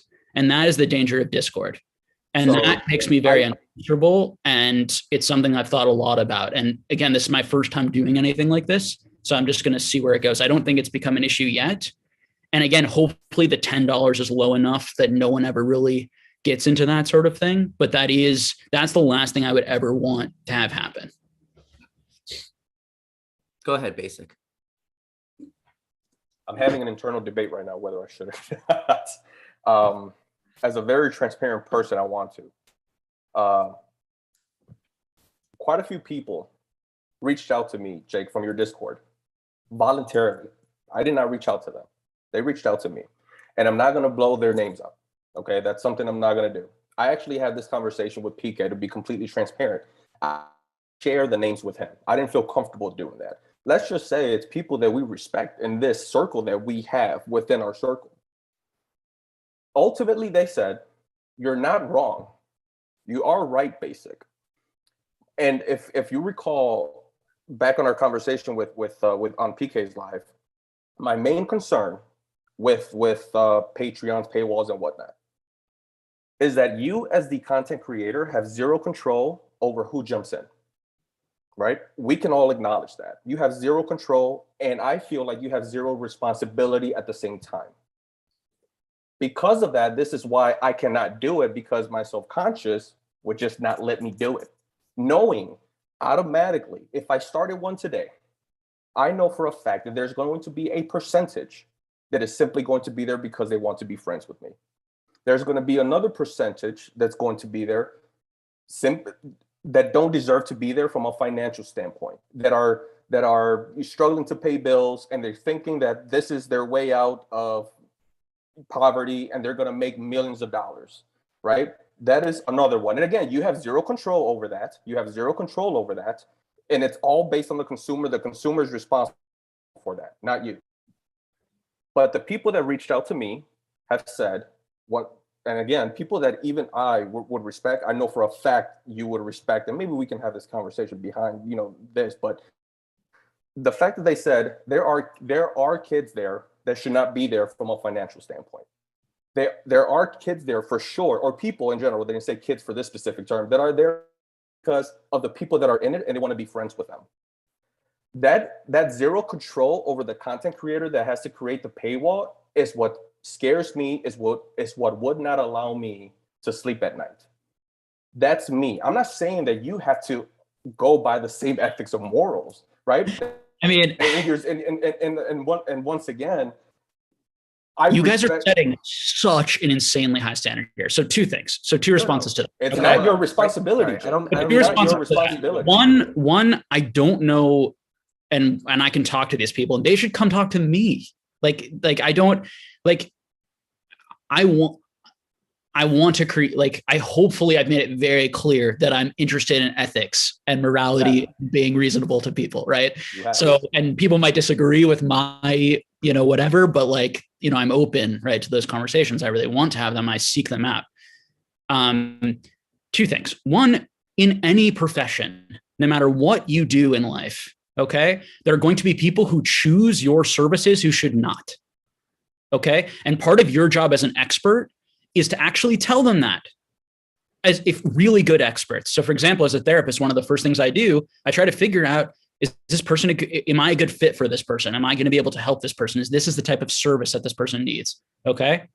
So anyone who's good at what they do and does not take advantage of people. Now there are tons of people out there who they're just like, I'll take anyone who will give me money. Right. But I agree with you. But we're already talking a pretty high standard of human being who even does this a little bit. I'll just be completely honest with you. Okay. And we're already talking that we're way beyond just legality. And we're into pretty high echelon of ethics already, I would say, with the people out there who seriously consider who are they serving, and is what they're doing actually good for them, right? This or that. So one thing, I hope it's been very, very clear on my channel how cautious and careful. And I think from the beginning, I put out messages saying that although I have these really reasons or feelings that this could be a bullish thing, that I would not, I think my investing or speculating opinions on Pokemon are hopefully pretty clear. And that anyone who feels I'm telling someone to put a lot of money into Pokemon, particularly if you don't have any money. I would put, to be completely honest, like financially, zero money into Pokemon at all until I had a nice, high paying, fairly reasonably paying income, and was putting money into stocks and 15% into your, whatever 401k, whatever you're doing, these types of things. The reality is those that people want to have fun. People want to enjoy themselves. This is not just about investing. It's also about entertainment. It's a weird sort of hybrid. And so you have people so one thing I try to be very clear with someone is like, what are you doing? Is this your entertainment and you're looking to spend somewhat wisely? Or are you really seriously trying to like create a business and try to create money, and really view this as a serious sort of thing, right? And so we talk a lot about that type of stuff on this channel, okay? So all of that is hopefully the young people watching this content and watching this channel have left this channel more educated on finance and economics and are being helped by being around people like me and Dan and these types of things, not just as friends, but as like people who are cautious people and care about people's best interests. And people in the chat can disagree. You guys can disagree about either Dan and I's character, like what we do. But it's weird to me that people are coming to you saying that there are people who shouldn't be there. Now, should they not be there because they don't have the money to be there and they've told them that? Is that why they shouldn't be there? Why shouldn't they be there? Well, just human nature, you would be the best person to understand this topic. If you grab a normal person, no one really knows who they are. There's just, maybe you'll find them in the chat, but no one really knows who they are, right? And then you grab the Masons, the Dans, whoever else is in your chat. Automatically, you should already consider that there's going to be people there that are going to share information, right? Because they like, oh, I'm talking to Jake. This is my time to share all this information. This is what I do for a living. This is what, this is my finances. And not for you to feel any type of way or not for you to anything else other than just pure conversation. Mm-hmm. So then, Jake, based on you learning that information, then you come and tell me like, yeah, this guy shouldn't be in here. Not be able to tell him hey, guy, like you shouldn't be here if you're waiting on your paycheck to do X, Y, Z. You shouldn't be here if you're thinking you're going to be a millionaire by maybe. I have never had a single interaction with someone in my Discord that I can remember where someone told me that they had barely any money, or that they told me that that's news to me. Let me explicitly. It's anecdotal. It's anecdotal. Let me 100%. Explicitly say to the camera right now, please quit the Discord this second. And if you are addicted, I'm the only one making addiction videos on Pokemon. I mean, it's a little crazy to me. Like if you are addicted, and addiction is real, and I have an addiction to this hobby and struggle with some addiction to this hobby too, that I've had to, work with and be careful with. So addiction is real. And if you are addicted to my Patreon, to my content, to, and what addiction looks like, you can go look it up. But what addiction does not mean that you love it and you really want to do it. But addiction means that the thing is causing you problems. Okay. It means that you are overspending. You aren't spending enough time with friends and family. You're spending too much time watching this content. You're spending too much time wherever it is online. You're too much time in the Discord, like all these types of things. Like I am the first person to say, I want to create something that is a fun hobby, an addendum to the hobby where it is a plus for you. It is not feeding your addiction. It is not feeding your problems and your issues. Okay. So Jake, you have always been fair. You have always been transparent about that. The thing is, you also understand, right, very clearly that you have zero control over what actually happens. So we should shut down the Pokemon company by that logic, because the Pokemon company printing cards is getting kids addicted to, when they're young, to opening product. You can go in a million directions. I just got to bring it back because of all the things you were saying, but this is the topic of this video. And I could read the chat right now. I could see the chat is definitely not understanding the topic of this video. Is in order to have a debate, and this is for everybody out there, you need two sides of the argument, right? And then, maybe you can meet in between, but we got to remember what the title of this video is. Are paywalls and Pokemon businesses bad for the hobby? Now, to go back to everything Jake was just warning everybody, if that addictive hobby or that addictive tendency, like if potentially being behind a paywall Discord, like all the bad things that Jake just warned everybody and said, if you're finding yourself do that, leave that Discord. But that's the topic of this video right now. And there's people like that are out there. Is that bad for the hobby? And reach out to me and hang out with me. Like, be friends, come to the normal lives, like hang out for free, or take a whole break from the hobby, please. Like all of us care about you. All three of the people on the screen care about you. The people in the chat. This is a very caring community. This is not a community filled with jerks who are trying to like take advantage of other people. Okay, so we can all be supportive of each other and help each other. Second thing, I have not been looking at the chat, but we are all friends here. This is a good, like, I think this is a great conversation. No, and I really appreciate yeah.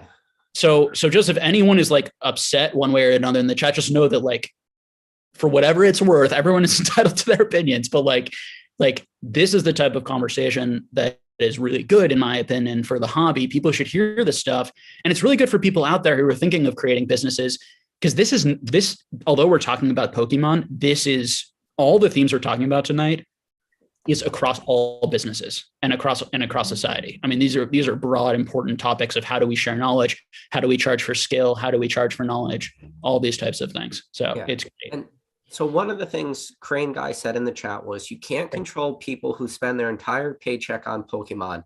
Their problem is not Pokemon, it's the person. And I understand that argument that he's saying. It's if somebody wants to spend all their money, you shouldn't have any sort of moral obligation to them. And on the surface, you're probably right. But the question needs to be asked, and that's the question we're kind of asking with paywalls and stuff. If you're seeing somebody who has potentially like ultra destructive habits, and what he just said was somebody spending their entire paycheck on Pokemon. In my opinion, if 100% of your paycheck is going to Pokemon, that is a destructive habit, because you probably are going to run out of money for the rest of your bills and your mortgage and everything else that comes with life. So that brings up this moral conversation. And you got to keep in mind, for everybody out there listening, when we are talking about Pokemon in this channel, which is Pokenomics, or my channel, Pokeknowledge, shout out, I see Pokemon Classics, he's going to be on my channel Tuesday night, so everybody hit that subscribe button. Yeah, shameless plug, I know. But when we have these conversations on our channels, now when we are so hyper focused on this hobby, and we are the minority in this hobby, we are that small percentage of people that are probably heavily invested in Pokemon, spend a lot of our free time in Pokemon, and just we really love it, probably way more than somebody who just buys 1 or 2 packs like every couple months. We are different than those people, and that's the truth. But to answer his question, if there's somebody out there doing things that are so detrimental to their own financial well-being or their life in general, should we have some sort of moral responsibility to stop that person? And now, to answer he thinks we shouldn't have any moral responsibility. But because we are purposely putting ourselves out there, we are doing this social interaction. Nobody's forcing us to be on this channel right now. We're choosing to be this. Basic choose to be on this channel tonight. I choose, and Jake chose. So if we're going to choose to be on this sort of social interaction, I do personally believe we do have some sort of moral, like, ethics or moral responsibility, that if we see somebody who tells us they're doing that, we should tell them to stop. Now, can we physically or forcefully make them stop? No, of course not. That would be absolutely ridiculous. But from a moral standpoint, I would say that we do have a very small, if not large, depending on how much interaction or how much is me and Jake. Let's just exclude this video for today because of what the topic. But if, let's say, me and Jake decide to go on and just talk about investing in modern Pokemon, and we spent hours talking about investing in modern Pokemon, and somebody went out there and did exactly what we told them to do and went financially bankrupt doing that because of our advice, whether they took it the way we said it or they took it a different way, do we have some small moral obligation? I would say yes, we do. So you guys want to hop in there? I know that's long worded. I'm long worded, but I don't get to talk much. So I have a huge, I mean, I take it very seriously. Every video I put out, everything that I say, I am thinking about the people who, first and foremost, one, I don't want to influence the market in a way that's going to hurt people, but first and foremost, I care about the person listening, and that the words and the data that I'm going to share is not going to cause them to make a bad decision for themselves and their lives. Now, as a therapist as a Pokemon content creator, whatever, you can't succeed at that. There are going to be things that I say that are going to be taken poorly. I'm going to say stupid things that cause people to make really bad decisions, or decisions that whatever. Now, I think that given the amount of effort and work and time that I put into it, it's like my track record is like really good. And I know that just from my own personal decisions that I've made, and that I follow my own advice and my own thinking, and it's been fine. Will it always work out? Absolutely not. Okay. And at the end of the day, all I can pledge is to try my best. It's not to be right. It's not to know the truth of things. It's not to be able to predict the future. Okay. It's just to try and to put in effort and work. And I think that's where it goes on people's personal responsibility, where like when you are learning from people, and this is good for anyone, it's why listening to a lot of different people, listening widely, and then keeping an open mind, and over time sort of building yourself up, and strengthening some beliefs, letting other beliefs go. All of that type of thing makes a person who, at the end of the day, even beyond whatever beliefs you happen to hold, it's going to make you more honest. You're going to have more integrity. You're going to be more adaptable. You're going to be more open. And you're going to be in more harmony with other people, because you're able to adapt. You're able to be open. You're able to be like water, as Bruce Lee said. Truthfully, though, I mean, ancient Chinese wisdom is where it's at, in my opinion. But for real. And I think that listening to these types of conversations, whether it's in Pokemon or, economics or politics or philosophy or wherever, it does that to a person. It challenges things that you're thinking. And so I think if you're coming to this conversation with like, this is the way life is, or these types of things, I do think these types of conversations potentially, challenge that, or break some of that down. But do I feel personal responsibility, as you said, for like people, like if I said, this is a bad investment, and then someone didn't buy it and they would have made a bunch of money, or I say this is a good investment. First of all, I don't say things are a bad or good investment like that. I talk about the data. I talk about the other. There are a lot of channels that do that, though. Sure. And going to the broader hobby, right? So let's move this conversation to two areas I want to talk about, because I think we've done the paywall mostly using me, which is great. And I don't think there are a lot of paywalls. I think it's me, SM Pratt, Nick. Who else is doing paywalls right now that you guys know? So you got to remember, Nick doesn't put his shopping carts away, so that is a deduction on that argument. Just saying. He what? Anybody? Okay. Crickets. Tell me, chat. So I'm not sure that's a huge, like there are that many. I'm sure there are going to be more people doing it. I have seen some channels tease that they might do it. Some of the smaller finance channels and some of the other finance channels might become more of a thing. But the other two areas that I want to talk about, or three areas, actually. Let's talk about, okay, finance channels that are running businesses that are directly telling people what to buy and sell.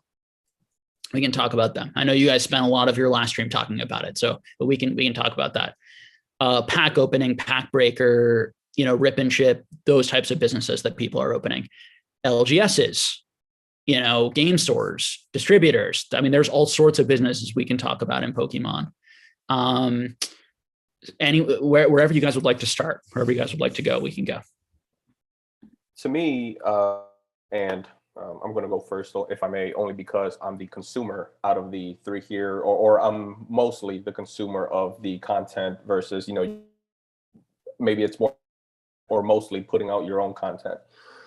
But you mentioned a few rip and ships, and then there's the investment, call them top fives, top, 10s, what have you. Was there a third to this topic, Jake? I'm sorry. You mentioned rip and ships, investment type conversations. Was there a third, or? Yeah, the rip and ships, investment, and I think there was a third. What was I saying? Let's start with those. Okay, so those two things are very different to me, right? Mhm. Rip and ships, and I'm basing this off myself, right? I'm putting myself in those shoes, even though I pretty much don't. Uh, get into these types of content creators, rip and ships. It's entertainment at the end of the day, and at the end of the day, it's up to the consumer, right? Whether it's Joe Schmo, providing a $4 hot dog, or Mason providing a $7 hot dog, or PokeRev providing a $15 hot dog. There's going to be they're going to hit every single stand, right? And for their own beliefs, for their own reasons. It makes no sense to me to do the PokeRev, right? Because based on the value that you're getting back, it's just simply not there for me. But for that person, there's going to be a chunk that genuinely get more entertainment value from a PokeRev versus a Mason versus Joe Schmo. There's also going to be another percentage, like we've kind of talked before, that are going to go with PokeRev just because, maybe this guy's, they view him as more cooler and they feel like maybe they can get this guy's attention, maybe they can get it in a higher platform or something along those lines. You really don't have control, but that's almost going me back to the other conversation. But in general, rip and ships, it's entertainment, and it's up to the consumer what they're willing to pay. Which one of the three stands are they willing to go with? Investments, that's a totally different type of content. And that's where, again, me as the person who is not saying that I'm better than everyone else. What I'm saying is me as a person with my own comfort levels, my own tolerances, my own sensitivity levels. One, I don't consume it for that reason because, well, one, I feel like, I don't go about this hobby in that way from an investment standpoint. But if I were to make content in that manner, kind of what PK was talking about, I would feel 100% responsible. I don't know how to control that. I don't know how to rewire my brain where if one person went bankrupt out of 100 people that watch my video, I would not be able to handle that emotionally. So how do I go about that? Well, quite simply, I just wouldn't even touch it. That wouldn't be my style of content if that's the case. Overall, rip and ships, to me, it's okay because it's a free market. Investments, totally different story. And it's, to me, it's very dangerous because you have zero control as the content creator of who's watching and their tolerances and what they're able to do. And if they're reasonable people, if they're rational people or not, and what they're going to do with their money at the end of the day, you have zero responsibility and you have zero control. Therefore, it's always been a dangerous pocket in the hobby, both from a creator and both from the consumer.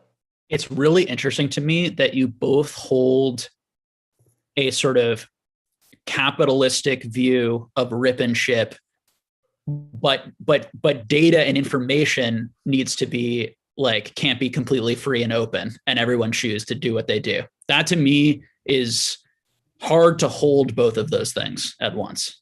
Why do you see, so me selling packs at $1,000 well over market or something, and they're really only $200. In fact, I think that's way, way worse than someone coming out with a top 5 video. So, from a practical standpoint, in terms of how much money you're directly taking people out of right away, for sure, you're taking it straight out of their pocket. 2, you're using your influence and your personality and your friendship and all this parasocial stuff that makes me a bit uncomfortable. Your friendship, your attention, your all these types of things. I don't like that. But again, I'm not saying other people shouldn't do that. I'm saying what I'm comfortable with in myself. I want to make money and be successful because I want to play the game of skill and knowledge. Skill's not the fair word because there's lots of different types of skill, but I want to play the game of having the market knowledge, making the better plays. Other people are successful in this space, not because they necessarily know as much about the market, on a day-to-day basis, but because of networking or charisma or other sort. And I would say those are skills. That's why I was careful. I want to be careful not to say that those aren't also skills. It's different. But I think that I'm not interested in succeeding on the basis of that as much as I'm interested in succeeding on the basis of investment. Now, as far as though, when I see someone like during the height, when I saw content creators or rip and ship people charging huge amounts over market for packs, telling people that they were good investments during the streams, exaggerating the PSA 10 prices, not saying that everything was a 9 or 10, saying great hit, and having sort of like a fake positive attitude when the person probably just lost like $500, $600 just to keep the stream upbeat. It's uncomfortable for me to watch that. It feels bad. But I do agree with you, Basic. Like, I'm not saying that the government should come in. I'm free market in the sense that, like, that's just reality. Okay. But like, part of the free market of ideas is me coming on and saying, when I watch that, it's icky to me. I feel like it's bad. And so the question we asked on this YouTube video is like, are Pokemon businesses bad for the hobby? I would say that's bad for people. I would say that has a negative. I say people's choice. Some people who did that, their choice to do that was bad for people and bad for the hobby overall. And I kind of want to answer your question. So I just want to real quick, because Jake did say you both. So I am very anti-pack opening. I just want to make that clear. Yeah. Oh, I don't. I am. Oh, no. I'm saying those two things, not you. Yeah. So I wanted to answer your question because you mentioned that you think it's weird of how I think about rip and ships versus investments and the creators behind those. Again, rip and ships, the way I see it is, well, do I go to the basketball game? Do I go to the, go see Lakers versus whatever team and pay that premium, right? That doesn't make sense versus some other, team at the bottom of the bucket that pays, you get in the house for $5. There's a big difference there. And it's up to the consumer, right? We're making the conscious choice, whether it's a reasonable, thought process or not, to make that decision to pull out our wallet and get that entertainment back. With investments, it's more or less just listening, getting this information, and if you use it, it can go one of two ways, maybe three. It could be the worst case scenario where you lose your butt. It could be the best case scenario where you make a lot of money, or hopefully you just broke even, right? And Pokemon games was one that always came off icky to me. And I'm not saying that this is the reason why, but the fact that all of his information just came off just wrong, icky, it just felt disgusting, if I may. And now he's not even in the creator realm anymore. That what I'm talking about, where it's bad. There's people that give, I want to say, great investment, conversations within the hobby, but there's data behind it. There's deftness behind it. Where other, and I think, Jake, I want you to answer this question, then Pekin can go ahead and give his answer. Do you believe that every single investment channel out there, and let's even play today, not even before, today, where things are a little bit more smarter, people are a little bit more educated, and the consumer, do you think every single investment channel is in the same pocket as far as how responsible they're being with their information? Do you think everyone provides information and they put the same exact time and effort behind those numbers? Of course not. I mean, right. But the answer is I have no idea. I know that, of course not, because there's a ton of people. And I mean, if you take a bunch of therapists, you take a bunch of lawyers, you take a bunch of doctors, you take a bunch of teachers, they're all going to have various levels of time and effort and passion and skill and ability. I mean, It's anything in life, right? But of course not. But again, who's the judge of it? And how do I really know how much experience someone has? You don't really. Now, you can test it. For example, when I asked those YouTubers those questions like the Gold Star Lugia, and they said it's going to be $600, that's a good test of like, this guy's a scam artist, is a con artist, right?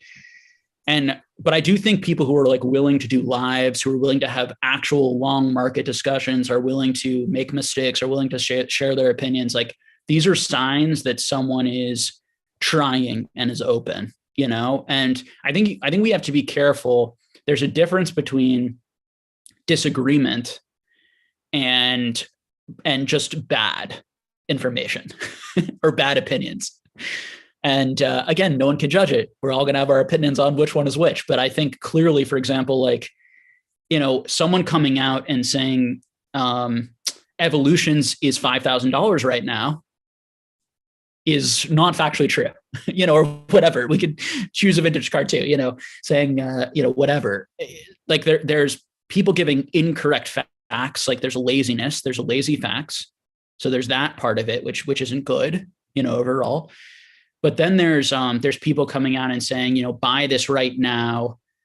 It's definitely going to go up. It's a guarantee. I mean, there's people like Rudy. Like Rudy often says things like, you'll regret the things that you don't buy. Like don't live in regret. He says, don't live in regret. And what he means by don't live in regret is don't stay on the sidelines, put your money in. And he doesn't mean like, but what about if you put your money in and then you lose it all? Will you regret that? Like, you know, and Rudy's like my favorite dude, right? Like in terms of personality and charisma and just like what he's accomplished, like literally my favorite dude. It's freaking sweet. And I bought all his MetaZoo cards and all those types of things because I'm, you know, he's that celebrity to me, we could say, you know, not that I don't look up to anyone because we're all like going back to what I said in the beginning, he's not good or bad person. Like we're all just human beings. Like I know that very strongly. So I'm not intimidated by anyone, nor do I, you know, feel above, you know, anyone or anything like that. And so, but at the same time, just as more of like, it's fun to be a fan of someone. Like that's how I feel about Rudy, but I can still come out here and say, and I hope that's what people's relationship to me is, if they like me, you know, like that's what I would like, you know, and what I would like everyone to feel about anyone who's on camera. It's like, it's fun to like be a fan of theirs, but like, it's not serious. You know, you're not, it's not a cult. You're not seeing this person as somehow your answer in life, you know? And I think people do, you know, and people can see it's like this YouTuber or this content creator or this, and it's much more of an issue outside of the Pokemon world with like a Gary Vee type or, you know, motivational speakers or these types of things. Like this person is going to be like the key to unlocking like my success or something, or my motivation in life. And I'm very much, I think that's very, very bad. And so, Jake, to be fair, when I meet you for the first time, I'm going to run up to you and ask for your autograph, just to be fair. All right. And then we can like get that out of the way and just be adorable. But okay, but so I do feel very strongly on that stuff that happened. I think part of why I'm not talking about it as much, or I'm not as upset about it, is because the market has already collapsed in a large way. I'm not as worried about the results. Like I think people are still doing the same type of thing, but it's not nearly as dangerous now. So for example, like there were tons of YouTube channels that ended up getting 10,000, 20,000, 30,000 subscribers that even 80,000 subscribers, you know, whatever, that in my opinion were not people who had great expertise or great deep knowledge in this hobby. In my personal opinion, I can't know that for sure. It's what I think. And people were believed that they really knew what they were talking about because they basically just said everything would go up and then everything went up. But they weren't actually understanding why, you know, and then when everything collapsed, they either sort of changed their tunes quickly and people kind of forgave them or whatever, or they left the hobby or they did whatever, you know, they did. And a lot of the people who listened to their channel early on left the hobby. They're gone now. And new people are coming in and I think still going to these channels and seeing these people as having large subscribers. And so viewing them as the experts or whatever, or this or that, which is, you know, part of the grift of constantly just saying everything is good. Here are the top 5 new great things, you know, is that you can just kind of just continue the grift, you know, continue doing it, continue doing it. And I think 2 things. One,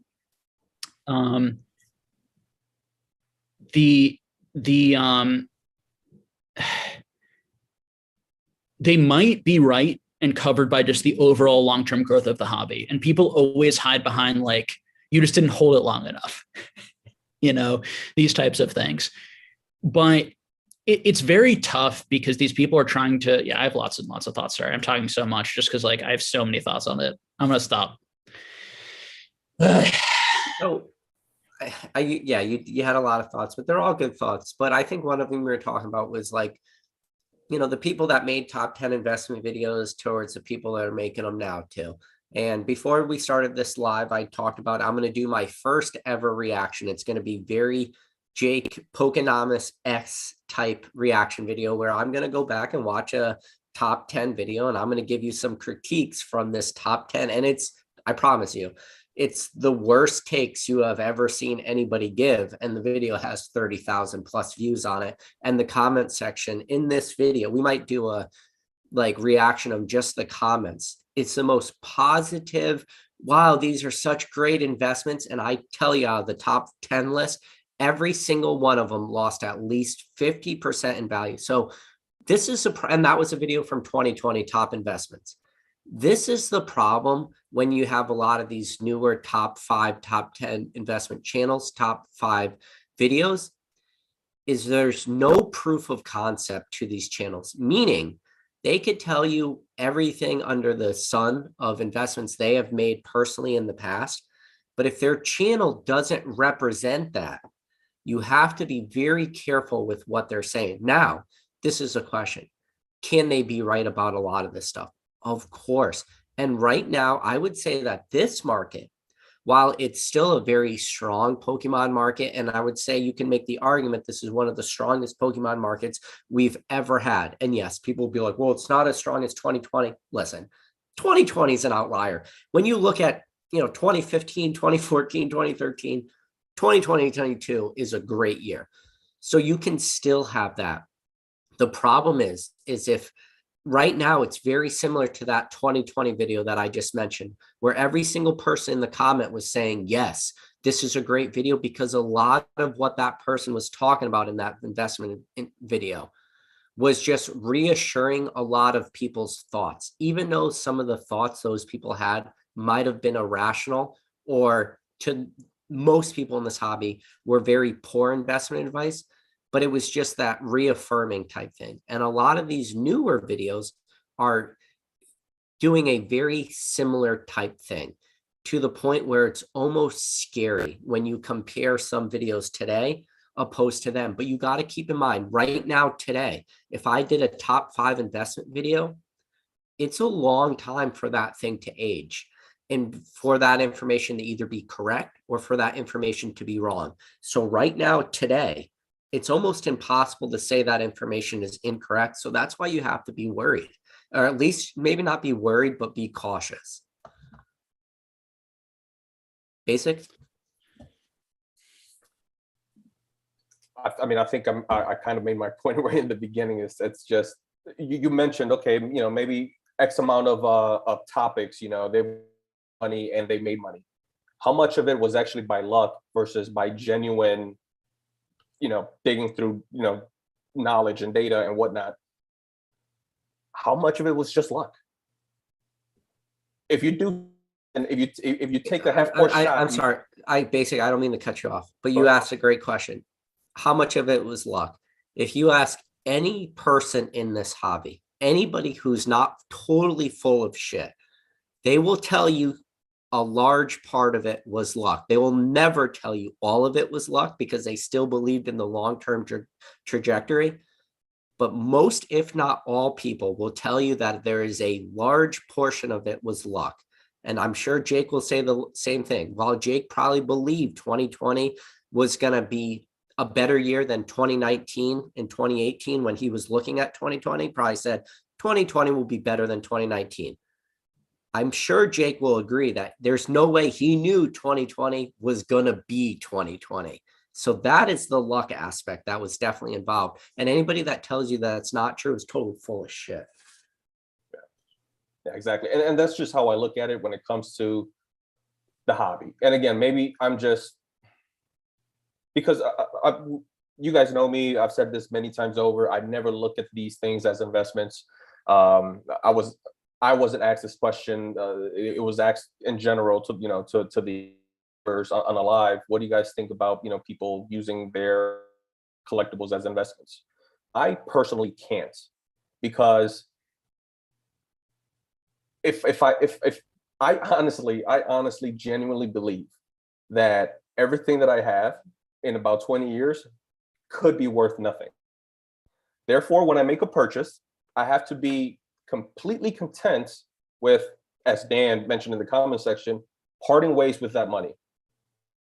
I've always kind of explained it myself. It's money down the drain whenever I make a purchase. Now, that's just because I just don't come from that realm, right? Which is very, very, very ironic that I love Jake's channel, because his is very, investment, heavy. I mentioned how I kind of initially why I hung on, but eventually it was just like, yeah, this is awesome content. But in general, whenever I stumble across investment type videos, they just don't come off as people that actually are doing homework. It's speculation heavy. It's gut feeling heavy. It's not really based on data, based on information. I feel like Jake does a very great job at giving data, giving information, giving reasons why something would do something. Others just seems very feeling based. And whenever it's like that, and again, you take 100 shots from half court, you're gonna make a few. You're gonna make a few. You don't have to be great at it, but you're gonna make a few. And that's where once again, we had that live, a week ago. I stay away from channels in general for that reason. Yeah, I think that there's a balance, right? So, and I do want to touch on two questions in the chat in a second, but because I think that, all right, I'm going to go to Alex's question in the chat first, as kind of a way to talk about this a little bit. And he said, let's see. Here's a question, like, who exactly are the experts in Pokemon? So who are the experts? So how do you, Basic, or how does anyone, and again, no one is judging, everyone is going to have their own opinion who an expert is and what an expert means to them and how they would define that word is the short answer. But if we ask like Basic, okay, you're watching these investing channels, who to you is an expert, or someone who, and even throwing out the word expert, I think rather than using the word expert, just someone who like is going to share something that's going to help me make a better decision than I would have before watching it. Like there's useful information in here. There's positive information. Because I think there's also something in this that like, there are people who, as part of their channel, they have an air, or they talk in a way, or that they really know what they're talking about, and that it's a guarantee, and that they definitely know what's going to happen, right? Like these types of things. And I think when a person puts out that sort of air, like, I know what's going to happen, it's sort of a bit of a strike one for me, because it's sort of like, and it already is like, wow, you must have like the best info ever that you're about to share. Like, it's sort of like, this is going to be really good. Whereas like someone comes out and they have more of the attitude of like, here's some of my opinions and thoughts on the market, and here's where I think it might go. But it doesn't feel as if they're like selling you something hard. And again, this is just my opinions. I'm going to have a different opinion of that channel, a different experience of that channel. It's going to be, it's more of a feeling of like, I'm listening to someone's like opinions on something, and that's cool.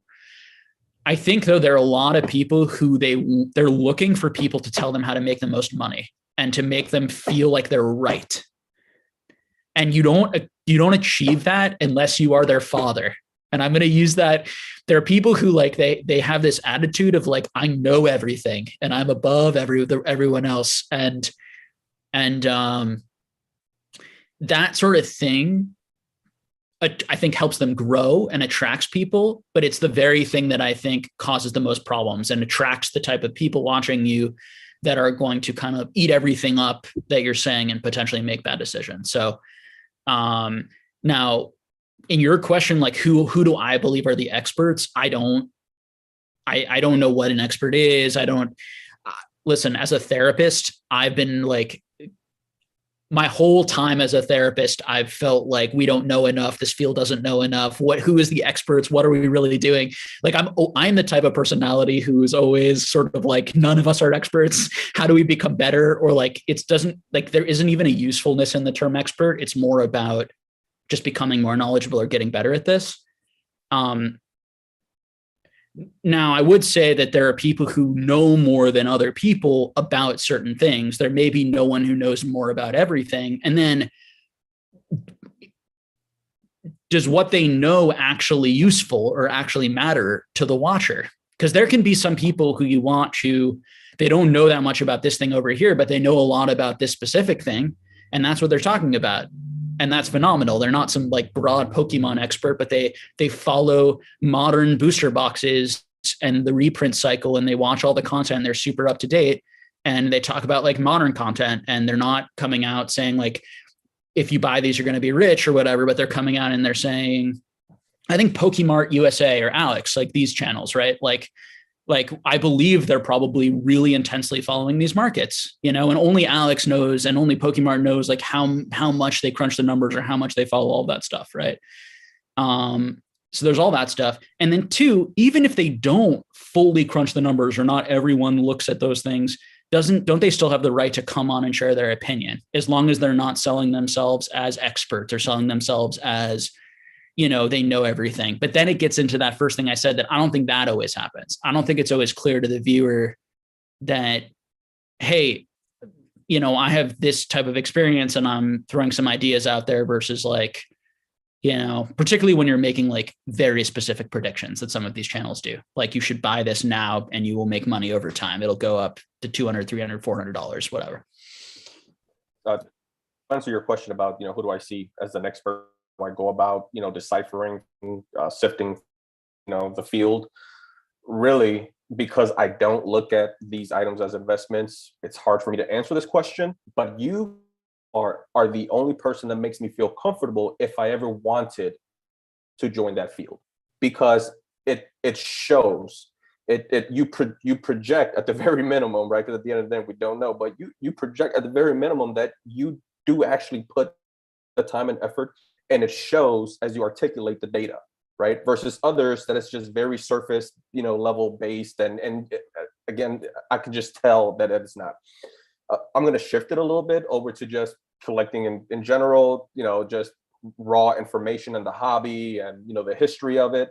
That to me, then I can answer it a little bit more. You've got your typical, hitters. You got Rusty, you have Gem Mint.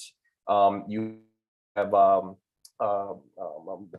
forgetting his name, Charlie Herlocker, and then you have people like Dan. You have people like have been in there, even including your take away the investment market talk. You are very knowledgeable in the history of Pokemon. So in general, the way that I go and decipher whether who's the expert and who's not is the level of depthness that you go behind your words. If it's just very surface level, then that's what it is. But yeah, from an investment standpoint, it's a little harder for me because I just don't see it that way, which is why it's ironic that I love your channel. But you are the only one that makes me feel comfortable if I ever wanted to join that field. So it's funny, the question of what is a Pokemon expert, right? And it's weird that I keep going back in my head. So while both you guys were talking, I kept trying to think, what is a Pokemon expert? What do I think of it? And I keep thinking of one trait, and the trait is not connected with being an expert. But when I keep thinking of Pokemon experts, I keep going back to, if I had a huge like Pokemon sale that I was going to trade, who do I trust the most? And I don't know why expert and trust keeps coming into my brain, but like, I'll give you an example, like TCA Gaming.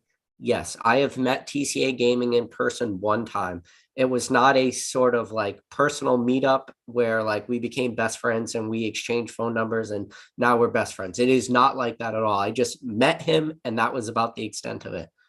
But now the reason I consider TCA an expert is because I would send him stuff. Let's say me and Jake were doing a big trade, even though I kind of trust Jake. So maybe that's not a great example, but let's say me and somebody in the chat that I don't personally know.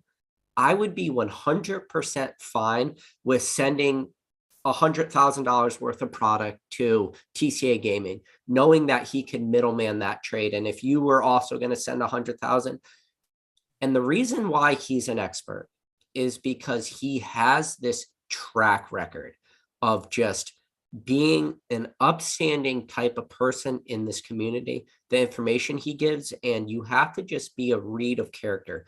Like a guy like TCA has done.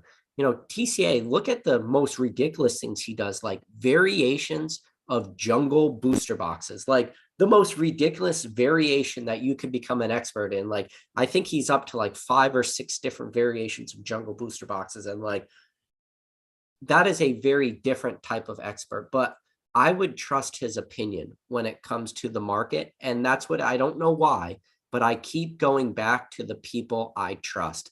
And there's a lot of people who are making those top 5, top 10 videos who are very new to this space. And I just don't trust them enough to send them $100,000 worth of product on a whim for them to be a middleman. I just do not. And I do believe that some of those people would be willing to middleman that. Where now, if somebody were to ask me to middleman for them, I would probably say no. And the reason why was because I just probably wouldn't want to be involved enough in that trade.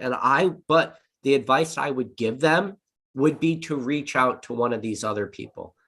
And I would say, you know why? Because if you want to know what Rusty's phone number is, you could probably figure it out. If you want to know what his address is, you could probably figure it out. If you want it, like, you could track him down. I don't want to be tracked down in that sense. So I wouldn't tell anybody to send stuff to me.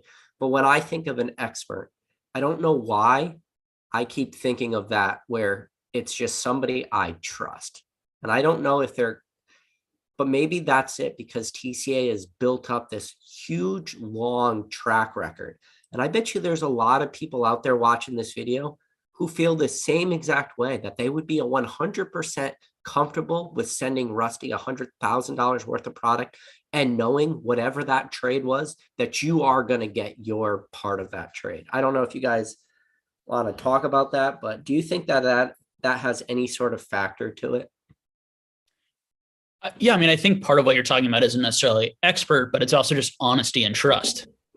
Like, they're two separate things, right? So like, there are people in this community that I don't think are necessarily experts, but maybe are really honest and trustworthy. So expert might be their level of knowledge about a certain area, and again, they're all different types of there's all sorts of things that someone like TCA or SM Pratt or know that I don't know, because they've been doing it for 15 years and I've been doing it for 6 or 7. I couldn't, even if I know it secondhand because I've heard it, they experience it firsthand or what have you. Right. So there's all sorts of knowledge in all different areas based on your experiences. And then there's some of these modern channels that I guarantee you probably know more about some of those products than some of these big experts, because they're actually working at it day to day, following the prices, following all these types of things. Now, because they're only following 10 sets or 5 to 8 sets, and they're really all about it. And I do want to say that it's really important to me that we want everyone to succeed. And for that, I think this conversation can get into this place of shaming people or saying you need to stop what you're doing, versus a conversation of keep doing what you're doing, keep working at it, keep improving, take what we've said, don't take what we've said, whatever. Right. But that at the end of the day, we want this hobby to be as big. I want as many content creators as possible creating this type of content, and other types of content. And I don't know, that for me, it's important not to lose sight of that. But at the same time, yeah, we all will have our judgments. If someone comes out and they're hard selling their audience on something, I'm going to sit there and have a critical judgment in my head. So I don't know. Experts. It's a very, very tricky word, and it's very tricky to navigate that in this hobby. And I think a lot of people are easily influenced by the projections that content creators give, and the illusion of them being experts. So yeah, it's a very, very difficult thing to navigate for sure. I think you mentioned there was a second question there. I don't know if you touched on it or not, Jake. Oh shoot.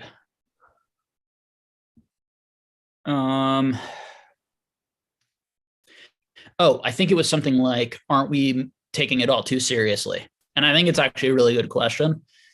Because I think that yes and no.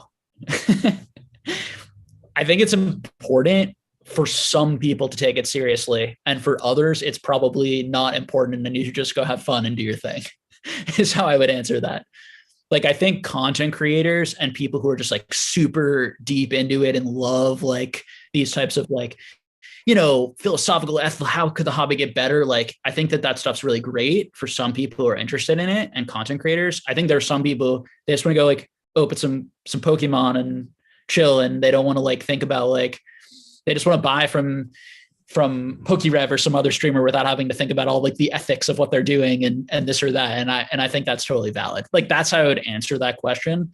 But the question was posed a little bit of a like, you guys are way over dramatic and these types of things. I would push back and just say that like, can't both things be true? That like, this is valuable and useful for some people, but also it's like, yeah, it's good to like be silly and goofy and not take it all so seriously. And I think all three of us are capable of that too, and I think everyone should be, at the end of the day, if you're too angered by the drama or or trying to, the ethics or whatever, all these sorts of things, that it takes you out of just like hanging out with people, enjoying people and enjoying the cards, then, it's good to find ways to get back to that. I think it definitely deserves a balance, just like anything in life, right? It is Pokemon at the end of the day. And we want to have fun. We want to have joy and just have nice, friendly, awesome conversations. But at the same time, and maybe some money involved, there needs to, these serious conversations need to be had as well. Which is why a person like myself, I appreciate a person like Rattle, who sticks their neck out every single time. And, they expose themselves to negativity, hate, heat, everything, backlash. But yet they're doing it simply because they're passionate for the hobby. And if there's an area that needs to be called out, they will. And I'm a fan of that regardless. I'm a fan of people calling me out whenever I need to be called out. I'm not a perfect, being either.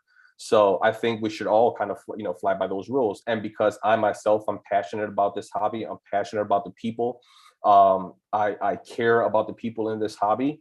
Whenever there's something negative, it needs to be called out. We need to be having these conversations in hopes that we come up with a result or a positive result or an answer to these issues. Quite honestly, sometimes we don't, and it's just all conversation, right? But eventually the negative gets, weeded out and they leave on their own, or, they just can't handle the pressure. But overall, it's very important to have these serious conversations in any aspect of life. When you're talking about, it starts off as entertainment and fun, but anything that's entertainment and fun also has seriousness to it, and people that are getting hurt by it. So it's very important. So Nostalgianomics said, I definitely understand the seriousness of Invest Insider telling what to buy side, but for $10, $20 a month Patreon, I would say chill on that. But all I got to ask you the question is, if you're going to have that conversation where it's like, oh, it's only $10 or $20, well, at what point do you get to have the conversation? Because if you can't have it at 10 or 20, what he's saying, the chill, then what is it? 30, 40, 50, 100, 200, 500, 1,000, 10,000, a million, a trillion? Like, it's all relative. At what point are you allowed to have the conversation? I think that's what people do very often, is they just say, well, it's only $10 or $20. If that's what people think all the time, and it could constantly be that, well, what is the threshold that you can start to talk about? Because you know what, he's probably right. 10 or 20 probably is a very minimalist conversation. I mentioned that early in this live, where I said out of every single person watching this, probably every single person could afford $10 a month. but that's not the conversation we're trying to have. It's an ethics conversation. It's a talking about whether paywalls are good or bad for the hobby. So the dollar amount, while it is important, shouldn't be everything. The dollar amount is just an example we are pointing to, but it does, yeah, I mean, talk about a troll of an answer. You'd say $1 million because he doesn't have a good answer for that. He's missing out on the topic of what today is. The topic is just like the ethics and the conversation. And sure, if you want to just say 10 or 20 is a little bit of money, that's probably right. But I think you're just missing the overall conversation we're trying to have. Yeah, I mean, I agree with Alex in the sense that I think like certain people in the Pokemon community have been way too harsh on me. I completely agree. Not necessarily you guys, but like I've gotten some responses where it's like, you guys, like you're in trouble. Like your mindset that this, it's sort of not you're in trouble, but like there are some people who are so conspiratorial, who are so negative about everyone else that if anyone charges any amount of money for anything, they're suddenly a scam. And they're so black and white. Like I had people who were like, I'm some savior of the hobby. And I do worry a little bit of like, some of this is a joke, but I think Rattle, and when Rattle comes on, it's worry about something, but it's like this idea, like the savior of the hobby. Right. And then as soon as I like give any sort of nuanced type of thing, you're a villain, you're horrible, this horrible person. Right.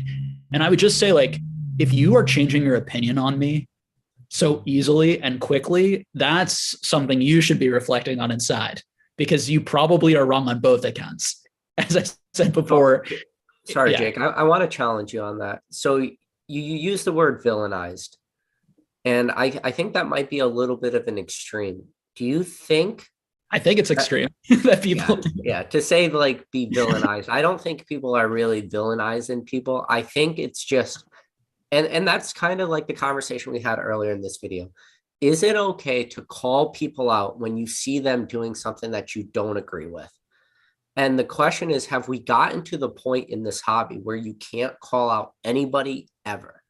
I think you should be able to, as long as you can have like this debate or, conversation. And we're doing it in a very open forum. Like anybody can watch this video, like after the fact, after this live is done, this will still be out there. Like people can go back and watch this and still critique it and let us know their opinions. Like, let us know down in the comments below after this video is over. Like, what do you think?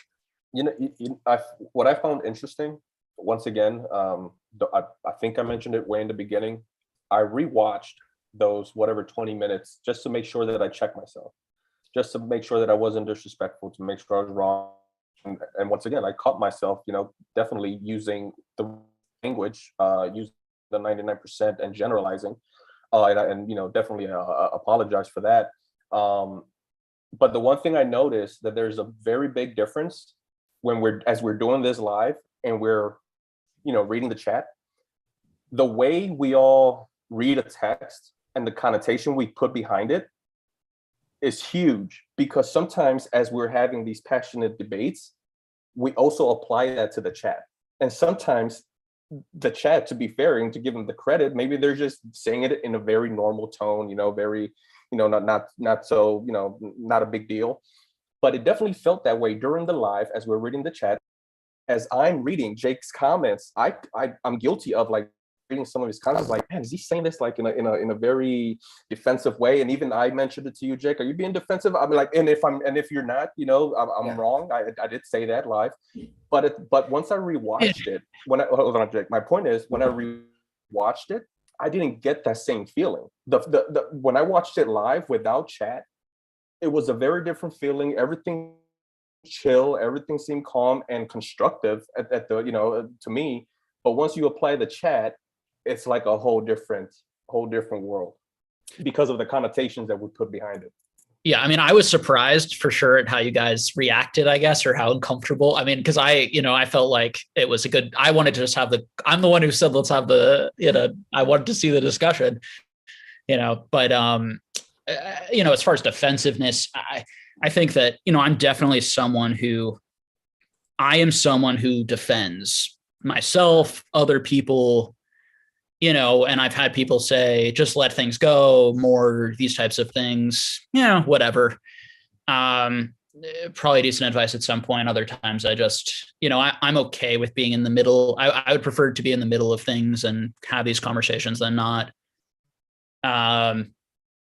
But yeah, defensiveness tends to have the connotation of like this person is being overly defensive or overly sort of sensitive, about something that then, that wasn't that said. And I do find that one thing I do not like, and, it's a little bit of likes, and this is something I get, like someone saying like, Jake, I've been watching you forever. This just to let people know, I love you, man, so much, but like your take on this was really terrible and really offensive. And, and then I come back and I say, I don't really agree because of this, and this. And then you're like upset with me, but I said I loved your channel. It's like, well, we're having a conversation and a debate. It's like, if you want to have a conversation and a debate, like I have my thoughts and my opinions, for a reason. And if I find that I'm wrong, or I change my opinion over time, that's just the sign of being a person who, hopefully is open. Right. And, I've had people say I've changed my opinions at time on the channel or over time, or I talk differently now. I'm not sure how true that is. Versus just the market has shifted and changed a lot. And so my perception of the market is very different, but, I just encourage people to we're real human beings. If you want to have conversations with us, we're down, we're open, but it's I do think it's interesting how people sometimes people hold these content creators. And I think it's unfortunate how private and shut down large content creators are because of this. But it becomes like, when you get bigger, it just becomes so toxic. Like, look at how Ando couldn't come on a channel and just talk about it. Like Leonhardt can't come on another channel and just talk about the really angry takes about his, pop-up shop. It's not good for the hobby that we can't all these people are nice people, probably really capable of having these discussions is my point. So stop. And to kind of go to Alex's point where we were talking about before, let's not jump. Sometimes I think there's a little bit of people want to hate people and want to villainize because it feels good to them. They like to be the hero and they want to find their villain, and that gives their life or their day purpose and meaning. And it's just it's not fair, because you're hurting people. You're upsetting people. You're mistreating people, and these are the people who are helping the community thrive. All these people. So there's a balance. Yeah. So Nostalgic asks, question for Pokemon Knowledge: what is okay for a creator to charge for their content or knowledge? I'm going to be honest with you, Alex. It sounds like you are definitely trying to have people pay for something very soon by all your comments in this. I don't know if you're looking for my okay on that, but I would say that there is no answer for that. And if you are looking for my opinion on that, it sounds like you are trying to make a Patreon very soon. So if that's what you think you need to do, go for it. I'm not going to hold you back. But all right, so everybody out there, it is 4/17/2020. I guarantee you, within a year's time, Nostalgicnomics has some sort of paywall set up. And you can mark this on your calendar, 4/17/2020. Alex, I'm calling you out. In 1 year's time, you will have some sort of paywall set up. And I can't guarantee it, but I could almost guarantee it. Well, you're saying it's bad. It's a bad thing. Why shouldn't he? I'm not saying it's a bad thing, but the fact that he's asking my opinion on it is very questionable. But again, this gets to the same, the type of thing of we have to be careful, because it's to invalidate someone's arguments because they want to do it. It's it was like last night I heard like there were some comments that are just like, oh my God, I have my eyes rolling, but like, just, little bits of just like, these are just the people. Someone said these are the people who are like butthurt or something. I hate when people say that. Ugh. As soon as someone says those words together, I'm like, oh God, this is going to be a mature conversation, whatever. But, says that about like, that they're paying for concert or this or that. And it's, I hate the argument of like, you're just emotional and defensive. And so I'm right.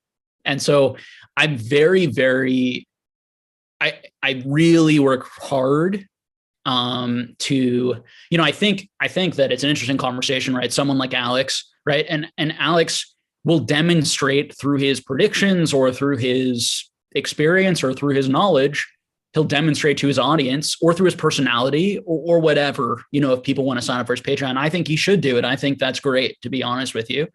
Now, if he says things I disagree with, like he came out with that S&P 500 video where he came up with the conclusion. He took like the best growth ever of Pokemon and compared it, to the S&P 500 over the past few years. And then I don't exactly remember his like final claim, but it sounded a little bit to me like this shows that like investing in Pokemon is a good thing. For me, that data is not very useful because to me, this time in Pokemon is an anomaly and not the rule. But that's a difference of opinion on data. It's not like it was a good video and he provided accurate, good data. I mean, he didn't include taxes. There are a few things I said in my comment that change it. And again, my point at the end of the day is not that Pokemon hasn't outdone the S&P 500 for the past few years. Of course it has, particularly some cards that have gone up 30 times in value, but that it's not as much, particularly on some products, as people think.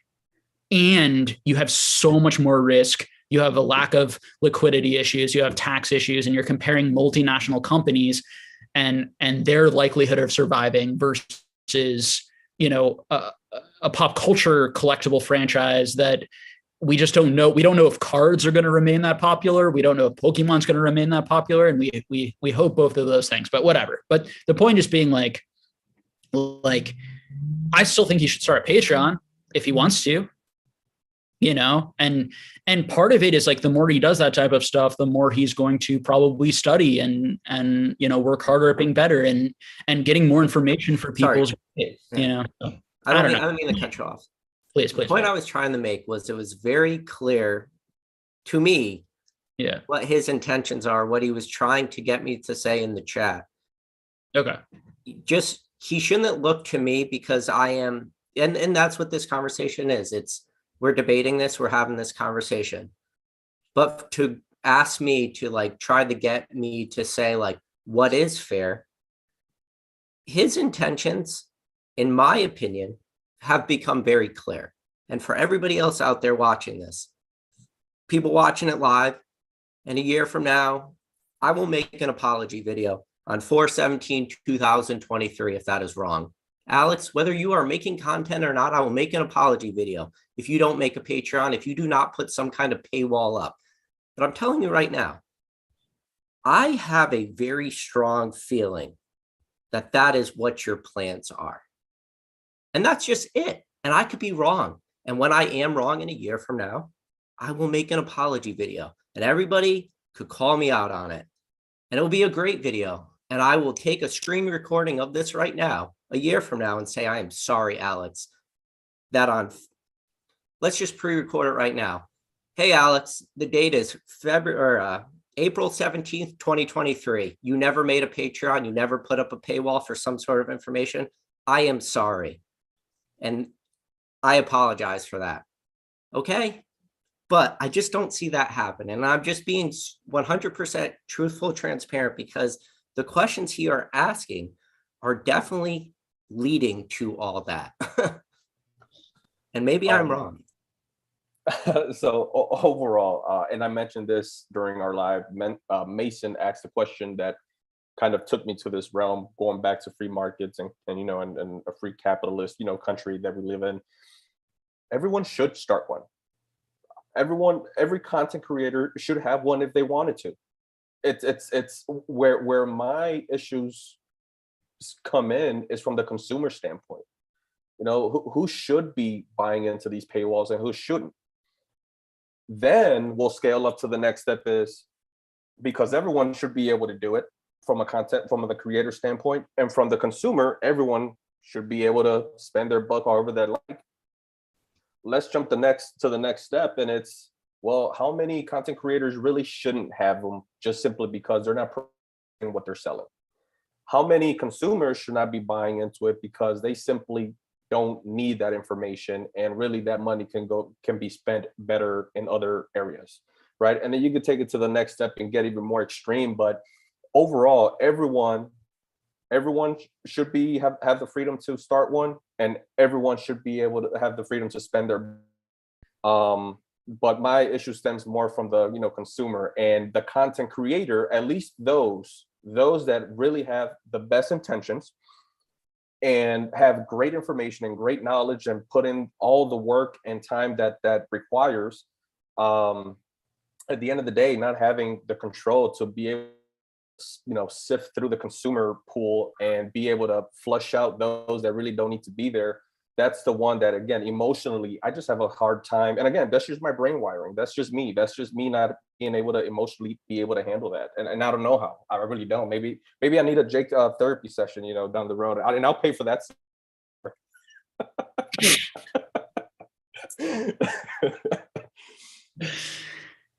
No, Jake, that's something I'm okay with you charging people for, is your time as a psychiatrist. For the record, not a psychiatrist. Just so you know, psychiatrist is a doctor. Just so you know. What are you? You're a sociologist. What are you? I'm a therapist. I'm a therapist, psychotherapist, mental health counselor, clinician. Yeah, different than because I don't prescribe medication. Gotcha. Yeah, not a huge deal, but might as well. Yeah, this I've heard you say it a couple of times. I don't want to people to think I'm something I'm not. Yeah. But no, if anybody out there, it's funny because people are saying in the chat, again, this is going to be the last time I talk about this, but I do want to mention it one more time, because this is what happens when you get engaged with chat. Yes, I did say that he's going to have a Patreon because that is what I believe. Can he do that? Yes, he can, guys. I'm going to make that very clear. There's nothing preventing him from doing that. All I was saying was all the questions he was asking, in my opinion, were leading to that as being the end game goal for him. And I just said, I will apologize to everybody. He's welcome to do that. If he believes his information is that valuable, and that's the conversation, are paywalls and Pokemon business is bad for the hobby? I would say just be careful about some of that stuff, but it's just, it is what it is. I'm not talking about it anymore. So Professor Oak asks, wouldn't content and views show value that's truly worth it, though? I'm trying to see what you're responding to. So I think one thing is understanding from a business perspective, you have to understand what value you have. And so for me at this stage now, I'm actually thinking about trying to create some broader content and might be doing some stuff that might appeal to more people. Been thinking about it and buying some lights and a camera and different sorts of things would help a little bit, but mainly just kind of doing some other types of content that might be like a little bit more, entertaining to a broader group. Not stopping this type of content, but just actually doing more content. But part of it's understanding your business and there aren't that many people in the world who want 15 hours worth of data condensed into a PowerPoint presentation and then given over a Zoom call like that. And Google AdSense would pay me, a penny or whatever it is, I don't know, per view or something, less than a penny per view, for something like that. Whereas that data for the right person could be worth $1,000. I mean, could be worth hundreds of dollars, could be worth $500. I mean, there are people in my Discord who this is their whole livelihood. This is their whole business. There are people who spend $10,000 a month who, $10 a month is crazy good value for that. Right. And there are lots of people who find my content much more interesting and engaging and enjoyable than Leonhard or PokeRev or other types of content. There are just less of those people. and so you sort of shift your business strategy to deal with that sort of reality, right? And the word I always use is sustainable. I'm not trying, I swear to people, I am not trying to get rich off of like off of like a Patreon. The goal of I have a goal in mind of how much money I would like to make off of it. And I think that I also have a business partner, I have Dan, who's on it as well. And it's not more money than Basic is making. I can tell you that much a year for his job. So we're not talking about making millions. That frankly that some of these pack breakers and some of these channels have made. And content creators, and there are tons of. There's streamers who make $40,000-$50,000 a month. You know what I mean? So part of it is kind of also, and this goes to Alex's point, is kind of understanding the differences between these things. So hopefully people can kind of respect and appreciate it all. And the reason I talk it all out is for other people wanting to do it or trying to do it too. Hopefully people can have a positive reaction. And when someone starts that, it's like, oh, cool. I want to support you. Let's see, go do it, create something useful, create something valuable. And this area of the community is a small niche community. We all know each other, and we just hope that we like each other and we all support each other, and that people aren't taking advantage of people. And I think that if people are taking advantage of people, they can absolutely be called out, or at least there should be some debate. So I completely agree with that too, obviously. So I do want to answer this, because this is a question everybody says I'm beating around the bush. Question for Pokemon Knowledge. When is it okay for a content creator to charge for their content or knowledge? And I feel like people thought I didn't answer that question, and I'll answer it. The question, the answer is I'm not the one to tell you when it's okay. If you believe that you are, and this is the thing, this is the huge caveat. If you truly believe that the content you are giving out is so valuable that you need to put it behind a paywall, that is for you to decide. That is not for me to decide. So for that question, the way it's worded, when do I think it's okay? And the answer will always have to be, when are you really, truly bringing something to the table that is truly inherently valuable? Now, the question could be asked, when do I think it is truly inherently valuable, what you are bringing to the table? That is a completely separate question.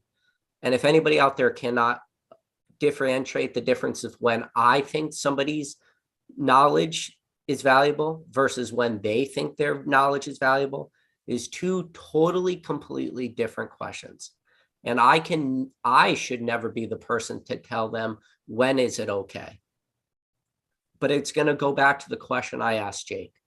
When did he make the decision that the information and the content he was making that was free? And when did he decide to make it so that that information, some of it, was behind a paywall? And Jake answered that question for me. I asked him, what was his thought process to get to that point? And I feel like Jake answered that to the point where I'm content with what Jake's answer was, of how he was able to segue from 100% free content that was not behind a paywall to what his Patreon and what his Discord was. And you can go back earlier in this video and hear that answer from Jake. And that is the only way I could answer that question for him. When is it okay? It is really going to be on them. And my thought and my opinion on when it should be paywalled should have nothing to do with that conversation. So I just never liked the way that question was phrased, because it kept asking me when I thought content should be, monetized. And I feel like that was a very poor question, because it should never be my opinion. Just like when Jake made his Patreon, I promise you with all certainty, I was not involved in that conversation at all, guys. So that's the answer to your question. And I hope I answered it. So I think we should start to wrap up a little bit. Maybe do another 15 or so minutes if people want to ask questions. We could do 30 more minutes too if we keep talking. I think overall, and Steve Thompson makes couple points here. He says, my take is simply that the onus is split between the creator to provide value and the consumer to recognize value. Yeah, I think that's a good summary of where I'm at, and probably where all three of us are at to a certain extent. I also want to summarize it by saying I think a lot of our conversation is also about like, what do you do if you see things you disagree with? And that's a much more complicated one, right? Because it's like, clearly like that's correct, but what if you but do you talk about it if you see, like, is it okay to comment on someone else's business, and how do you comment on someone else's business? And there are no right answers for that. It's a continued discussion and all that sort of thing. But I, for one, like to talk about it honestly, and if anyone ever wants to write me about my Patreon or thinks I'm doing something incorrect or unfair, feel free to reach out to me, and I might get back to you. It's probably a pretty good chance I will. So, that's how I, will leave my personal business, and for other businesses, I just hope people run, start businesses in the Pokemon space. I guess my answer are paywalls and Pokemon business. I think that Pokemon businesses are necessary and valuable for sustainability in the hobby, and Collecticon is a business that I hope continues. I hope there are more in-person event businesses that start up. I hope there are more content businesses. I hope there are more streamer businesses. All of that stuff means that the hobby is thriving. But with that, of course, it's also good to have Rattle, PK, Basic kind of sharing their opinions, and also at times calling out some of these people, to a certain extent. That's kind of where I end at it. Either of you guys want to summarize sort of your opinions, and then we'll kind of move on maybe to some questions or something else. To point out, Professor Oak, that is a very good point. That is a point, actually. You don't know the value until you sign up, right? Once again, having so many people reach out to me after that live, it was actually quite funny and ridiculous. But I would say, out of like maybe close to 20 people that reached out, whether it was on Instagram or Discord, 18 of them were positive. But overall, there was one guy that said, hey, I don't find much value in it, but I have such an amazing time that alone is value for me. And then there's another guy that said, I'm not there for the friends, I'm there to learn. And me being so new into the hobby, Jake's content in Discord and Patreon has been amazing for me. Both very valid, and they're spread out all over the spectrum, and everything can be true. And so Professor 100%, right? For those who just completely say, and not to just specifically, aim at you, Jake, anyone's Patreon, anyone's paywall, it's not worth it. Do not do it. It's a bit unfair. Until you buy into it, give it a shot, you really don't know, because 100 in it, and there's going to be 100 different opinions at the end of the day once it's all said and done.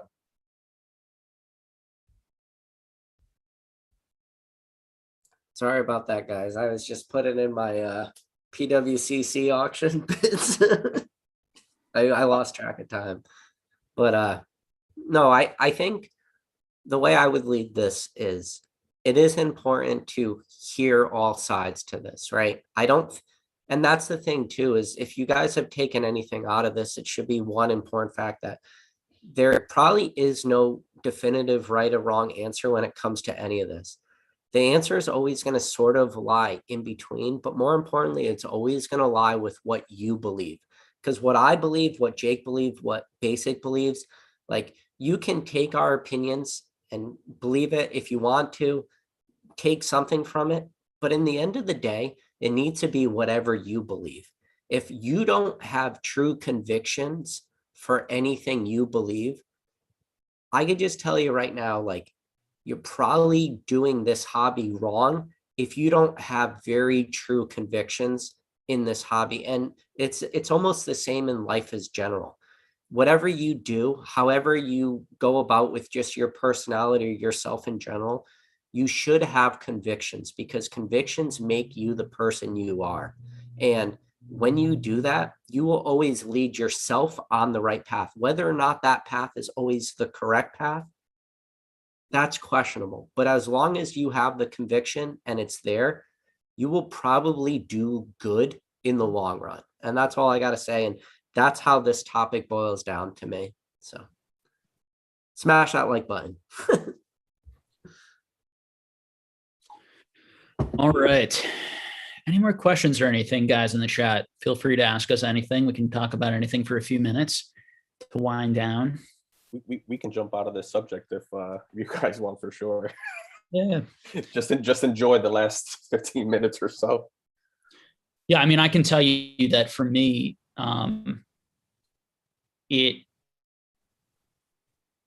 it's very important for me to figure out ways to do stuff that's useful for people.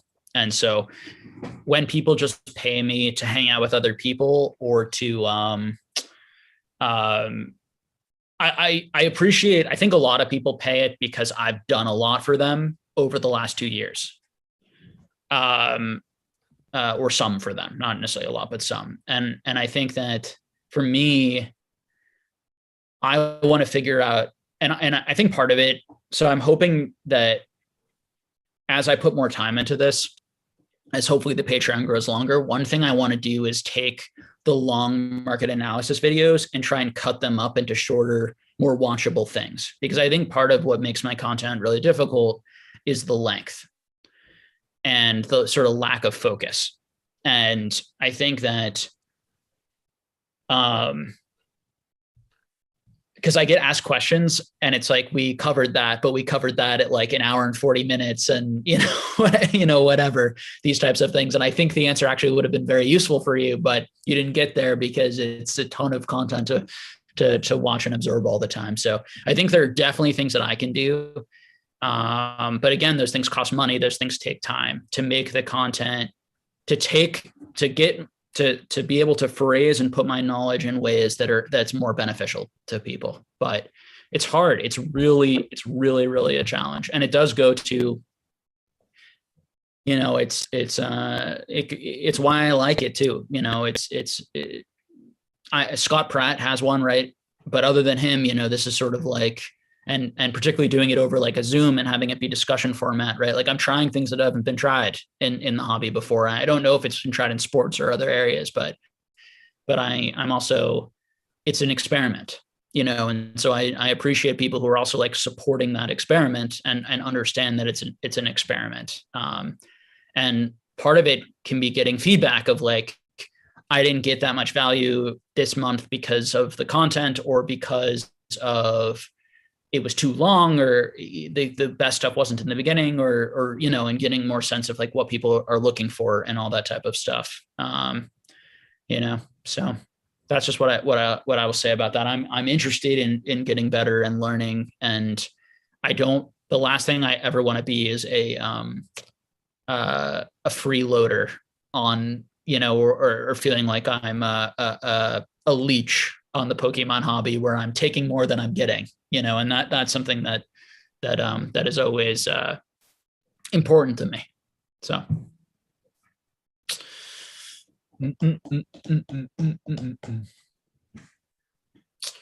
All right, let's see.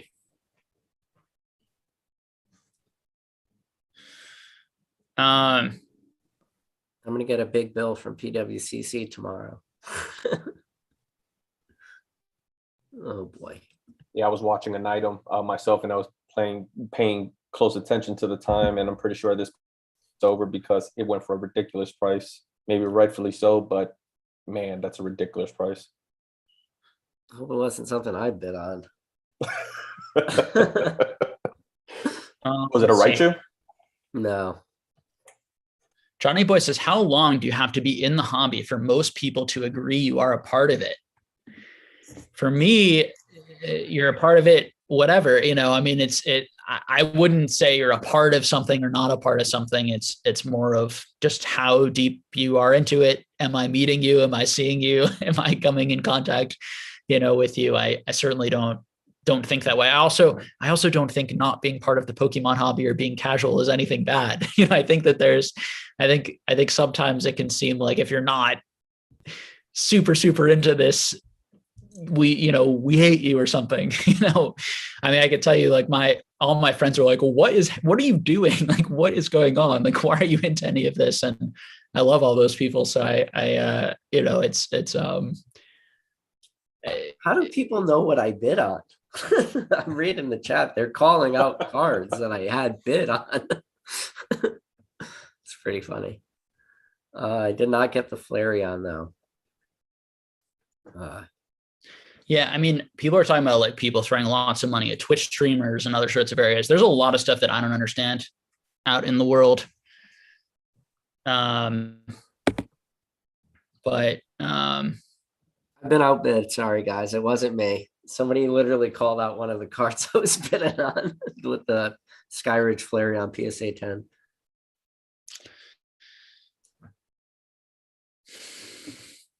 Sorry, I didn't mean that. I just got excited about PWCC auctions. I did win a couple of those Skyridge 10s, so. Mem says, bit off topic, but what do you guys think will determine what modern booster packs will be graded in the future? What modern booster packs will be graded? I'm not sure. Are you asking, do we think that like which modern booster packs will be graded and all that type of stuff? Yeah, I mean, it's definitely booster pack grading is an area of the market that is interesting for sure and definitely new. And it gets into all these types of weird questions of like, for me, of like, what are you paying for? How do you tell the difference between a 10 and a 9 on a booster pack? Do you care if the booster pack is super pristine? Like you care that the cards are super pristine? There are all these types of questions that I think are interesting. From a market perspective, there's a lot of money that has been made in booster packs. And there's also some money that was definitely lost by people grading at high prices and like getting back 8s when they thought they'd get back 10s. I've talked to people in both camps. So it's just not an area that I've done a lot in. I know James has done it in the past. I know Pat is like that's his like thing, right? Is collecting one of every one. That's what he enjoys. I think it makes a cool collection. I love the pack arts, it's just sort of like I would be super happy with just like an 8 set, just knowing that it's like legitimate, authenticated, protected, and in a nice, and looks, probably good enough for me. But if you really love the pack arts, so you really love sealed, I could definitely see how people would want 10s or want the most perfect versions of all of these things. And I think too, grading booster boxes maybe sometime in the future. Like I think that it's interesting, that whole area of the hobby. I think that and signatures are 2 areas of the hobby that are very underdeveloped and not talked about a lot, in part because there just hasn't been a lot of data and a lot of info yet. I just have a question. I'm curious. I haven't really, gotten into the idea of buying or grading packs, but with the constant change over the past 2 years, let's say, grading standards by all companies, but I think PSA is the only one that's doing it, right, as far as pack grading, or that's at least the only slab I've seen. Has that changed for packs, or is there a consensus or a theory as to pack grading today versus 2 years ago versus 5 years ago? I mean, obviously, other than the change of the slab, standards wise. So to my understanding it's super subjective for slab grading. So the question was, Jake, that somebody asked about modern pack grading, right? Mm-hmm. So I do have a submission from May of last year to PSA right now for pack grading. And I did like a full art set of Cosmic Eclipse. So that's super modern. And it was $25 a slab at that point. So I think there are people doing that. Like that's an example. Now, is that pack worth it? Probably not, but you can make the argument that I bet you there's people willing to pay. I don't know. I watched some of the PWCC. Like I saw a couple of Champions Path graded slabs go for like $50. So obviously there are a group of people out there. Now, is that sustainable? The question is, does PSA get back to that $25 per cards, or per pack grading fee. Because right now, I think the cheapest option I want to say is $100, but who knows? It's just going to be like super dependent. Like, it's just, is that something you want? Is that something you're going to be a collector of? Obviously, the slabs are much nicer, but yeah, as for what Basic was asking, like, does it make sense to grade slabs? Listen, I'm one of the biggest opponents, and I wish as a hobby we could get together and just make all pack grading graded as authentic and get rid of these 9s or 10s. Because from my understanding, it's like next to impossible to tell what the difference between a 9 and a 10 for a pack grading is. Now, there is the very obvious ones, like some packs have, like, you can see the crimps from the pack that was on top of it in the booster box and stuff, and you can see the indentation. But other than that, like, I want to say that Catch 'em All Collectibles made a couple good videos where he showed some PSA 10s that had like very obvious visible issues with them. And then some of his 9s were perfectly fine. So after I saw that video, I was like, yeah, I have no clue how grading standards work. I wish we just did it all authentic. And maybe somebody will do that and they will become the new norm, but I doubt it. So I do a lot of collecting of like 70s, 60s, and 50s cards. And that is where I get it. So a lot of these older wax packs, they're so easy to reseal. And there's so many fakes, and they're so rare and hard to find. And it's not about the grade. It's literally just getting the pack. So getting like a 1966, like Topps Batman pack, or, a 1970s Star Wars, or, and some of them have like really great arts and are really cool, or like a Horrors of War, Gum Inc. 1938 pack, or, the Topps Civil Wars, from the 1950s, some of these iconic sets. The packs are really cool. And that's where I really see the grading, that authentication piece. But yeah, as far as like modern, Pokemon packs, it's a bit, to me, there's a bit of like this, it's just more, it's a little bit more of this sort of grading mania thing of like people paying way, way more than I think they probably should. Like when I was seeing like Hidden Fates packs graded like PSA 9 selling for like $100 in slabs, like that type of thing. It's like those booster packs are $10 and the slab is $10. At most, you should be spending $20. I get the wanting it slabbed. And so I think, and maybe I know the slabs were more expensive back then and people maybe just wanted it and they were willing to pay. And at that time it was actually cheaper and quicker to just buy, and maybe people wanted it for their collection. Fine. But in terms of like an investment or like something that I think is sustainable over time, to me, a booster pack hitting a 9 of a like modern booster pack set where there are tons and tons of those packs, and then getting a 10 times multiple for a 10 is crazy. For me, it would like a 10, maybe if the booster pack is $10 and it comes back at 10, maybe I'd pay $30 to $40 for that. If I just wanted it as a collector, as an art set, and anything more than that, just for me, doesn't make any financial sense. But less than that, I think it's cool. I like it. I think they look cool, and you can display them. And with the new case, I think they're cool. And then vintage packs, I think, is a little bit different, because I think the authentication is more important. And I think also getting, at least a PSA 8, PSA 9, PSA 10 version, a fairly mint one is valuable, because I've gotten some beat up packs over the years in collections, and where probably the cards inside were damaged and other sorts of things because of how beat up the condition of the pack was. So I don't know. Those are my thoughts on that. How about for you, Basic? You ever gonna do more packs?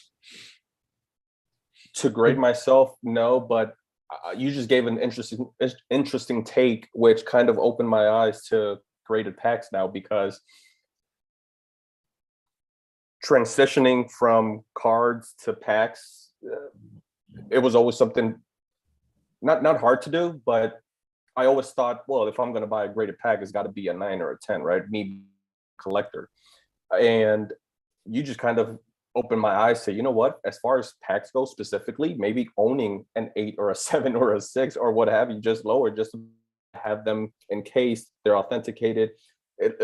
Somewhat of a trophy like type of thing. It's actually very cool. So you actually opened my eyes to maybe buying some graded packs at lower grades, because at that point it doesn't matter over a card, where a card is more about condition and a pack is more displayability. Yeah. And I do expect that a lot of the grading mania, as I call it, is investment focused, and it's caused a bit of a bubble, in my opinion, in certain areas. I think that it's really important to think of these things from a collector's perspective when you're thinking about it from an investment perspective, in the sense of like, is this worth it to people? Is it exciting to have this in a 10 versus a 9? How exciting is it to you? And to really ask that question to yourself. And I think for me, the excitement of getting like, and I've used this before, like an amazing rare 10 versus a 9 is extremely minimal given the quality of that card and the amount of them, versus finding like PK's on the channel, a Skyridge reverse holo that only 10 in the world or 5 to 10 in the world have been graded. And it's one of my favorite arts from that set. And the commons and uncommons are really, there's so many really, really cool 3 10s tonight. There's so many really, really cool arts.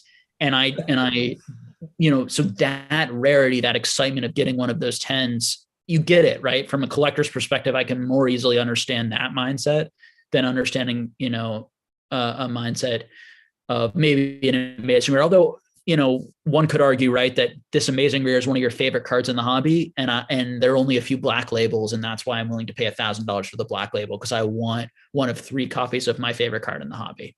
So it can go that way with some of those black label type things. But at the end of the day, it's why it's so important to collect what you like, and why it's important to think like a collector even when you're investing, because ultimately the floor of a lot of these items are the collectors who actually want them beyond just their value to other people. They value them themselves at some of those prices. You mentioned, if I may, you mentioned black labels, and I've had this conversation with a few folks over the past month, but it's really ramped up ever since CGC has opened up their pop report. And the extravagant prices on CGC 10s, whether they're pristines or perfects or whatever they're called, do you think that's justifiable today to say, even call it double the price over a PSA 10, simply because it's the only one? And my only fear is, so this is one of the arguments I'm kind of making, is just a gut feeling, and again, just an opinion. Well, what if people are really slowing down on grading with CGC, so the pop is always going to be low regardless, right? And they're just not going to have the same amount grade as PSA or even BGS. So should it really hold that much of a premium because it's a CGC 10? Should we really apply that value there? Sure. So I would kind of like to have your I think the more nuanced the point, the less likely it is to be mass adopted. The more like rational and kind of nuanced you have to be to get to there, the least likely it is to be massively adopted. So that's really true, right? Because it's like, well, there are only 3 in the world, but that's because like nobody like has been grading with CGC, and they've all been grading with PSA, and many of the PSA 10s are probably black labels or CGC 10s or whatever we're talking about here. And that's true, but I don't think people think of it that way, or not that many people think of it that way.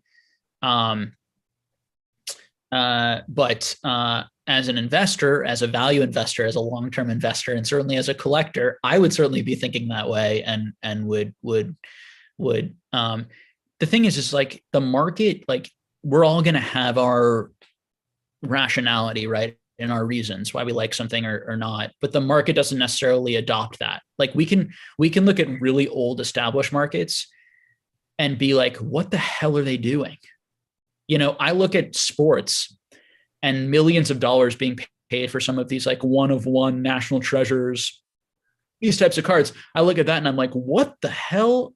How do people see $1 million of value in this? You know what I mean? But they do. Now, will they in the future? Maybe, maybe not. Okay. And I think that's why you as an investor, the number one golden rule is invest in something that you understand. You understand the value. You understand the long-term value. You understand why this is going to retain value over time, whether that's stocks, bonds, real estate, or cards or whatever. Listening to people like us is just good because they can help you think through, right? Think through the arguments yourself and then make those decisions for yourself. Black Label's perfect tens are one of the most, it's probably one of the areas of the hobby that I'm the most concerned about, or maybe I know the least about, or the things that have the biggest. And all right, so what it boils down to is when you look at Leonhardt's, one of his most recent videos where he had his return back from BGS, and he resubmitted a bunch of cards and he got a bunch of different subgrades. And like some of them were pretty disturbing, like mainly the centering ones. He submitted the same card and got different centering grades. So anytime you see a grade like that, where it goes from like a 9.5 to a 9 or a 10 to a 9, like 10 to a 9 is a pretty drastic drop in grading, in my opinion. So to see how super subjective BGS is, which is something we already knew, that's why I get super nervous about like Black Labels and pristine tens, because if you guys have ever held a Black Label opposed, so like a true BGS Black Label opposed to like a Gold Label pristine 10, most people wouldn't be able to tell the difference. And especially if that difference between that Black Label and that Gold Label pristine 10 is like a 9.5 centering, like good luck being an understander. This is where it makes me the most nervous, is because someday there will potentially be like the first ever Black Label Charizard base set. And I don't know when that's going to happen, if it ever happens, but there's a likelihood. We've seen a lot of first edition packs be opened. If that happens, I have no clue where that card will land dollar amount. Like a first edition BGS Black Label Charizard, like you could be talking a card that lands record shattering prices. Like, so that's just an area of the hobby that I'm so nervous about that I would like stay away from. And that's just but that's just total personal bias there. Yeah. I mean, I think, right, we get into this conversation of like, first of all, this is all crazy and we're all crazy people. Okay. We're crazy. These are pieces of cardboard that has a Pikachu on it that's drawing something, and there's a Charmander, and Logan Paul paid $6 million for this little piece of cardboard, right? It's crazy. Okay, so once we get that out of the way, then we say, okay, there are different various levels of crazy and how we make sense of all of this. I very much agree that, like, for me, the more you are paying for the case away from the card itself and the grade, the more risk you are taking on. But there's also a lot of potential upside often. And it's just the reality of markets. So when you get into like super high end, buying the extremely high grade can pay off humongously when you get these crazy bidding wars of the super rich really wanting the card. For example, look at Logan Paul. Logan Paul, we think traded what, $6.2 million or whatever it is. I don't know, but 5.2. 5.2, excuse me. 4 million of that was cash. The rest was trade, but yeah. Thank you. 5.2, whatever it is. The point just being that that's way over, probably like what it should be worth, maybe if we compare it to like some other similar multiples that tens have gotten to nines versus some other trophy cards. But because it's the top of the top of the top, it makes sense why the top card in the entire hobby would get an extreme multiple to Logan and to probably other people with that type of money. Like when you get into the upper echelon, people start being willing to pay even more extreme multiples than on sort of the lower echelons. And we see that in multiple hobbies. So you get these two competing things. My mind completely agrees with PK in this sort of like, I like PSA 7 trophy cards and PSA 6 trophy cards because then I'm putting the value in the card and not the case. The case is just authenticating it. I'm really just acquiring this really rare, incredible art and incredible card. And if anything, the grade is hurting the value instead of I'm paying a lot additional for the value of the grade. And I really like that. It's also why I really push people who are new into the hobby to start with binder copies or start with low middle grades, start with Japanese variations, just get the same art. Like appreciate the art, appreciate the collecting, appreciate, completing, I think often. But the reality of high-end hobbies and the way it works is people will often pay extreme, as I said before, multiples and percentages for the best of the best. Now, the danger can be if the whole hobby collapses, or or there's sort of extreme negativity. So I mean, some of these humongous high prices could absolutely collapse. Or because there's only one of that card in the world, that card could stay where it's at while the rest of the hobby goes down 50% because there are a few people with the type of money who want that. There's just lots of scenarios is the point. And it just makes it all very, very hard to predict. And it's just sort of about your risk tolerance. Although I do think, as I said before, the more money is in the card itself versus the case, I think the less overall risk, but also the less potential upside. That's the way I would think about it. And I think that generally, like historically in this hobby and more importantly in other hobbies that are much older, that sort of we see that kind of play out. Is there a difference? Say there's Logan Paul with X net worth, and there's this collector, the secret collector with the same net worth. Do you think the celebrity is able? And do you think this is part of the process as far as what they're able to pay for it? Because as a celebrity, now the price is more valid and now even more sustainable of who bought it versus a secret collector that, if they would have bought it, they probably would have gotten it at 50% off because, they're just a secret collector. This is what they value it. But Logan Paul per se is able to go that much higher because he's a celebrity, and that price will always be sustainable because of his celebrity status. Yes. Is that a thing? 100%. Yeah. Okay. There's just that's just the world we live in. I'll tell you right now, what's the going rate for a Charizard Crystal Hollow from Skyridge, PSA 10, let's just call it 15,000, right? Like that's what we've seen some sales go for. I'll tell you right now, if Logan Paul put a Skyridge PSA 10 Crystal Charizard on a necklace and walked out to some event, that card would go from 15,000. You'd probably see it to the 3x overnight just because of him. Now, if Jake or me or you, a private collector, were to buy that same Charizard, like we do not sway that market in the slightest, but he would.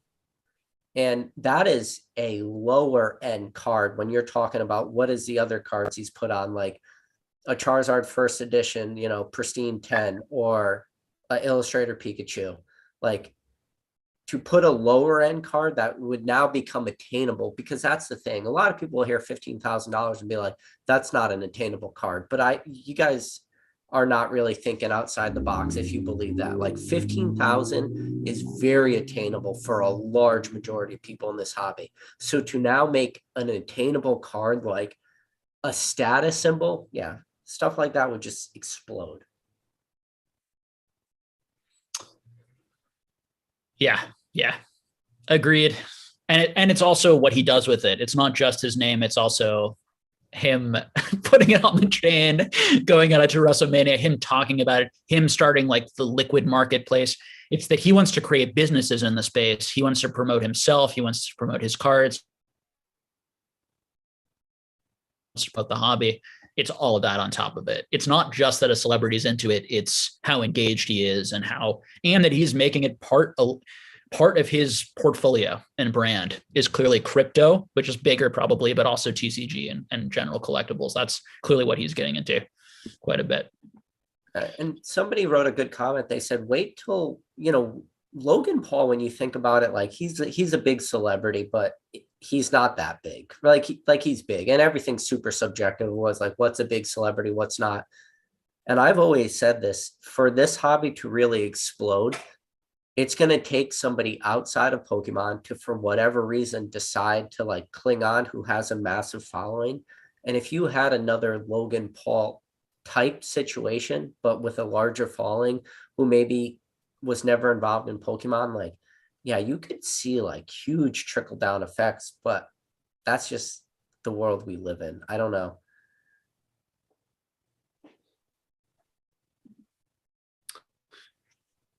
Yeah. TG Smith, he says, TCG says, for the high-end cards / collectors, is it better that these high-profile trades / transactions are in the public eye, or is it better if it's done privately? And I guess it would be, how do we define better for so the hobby or financially?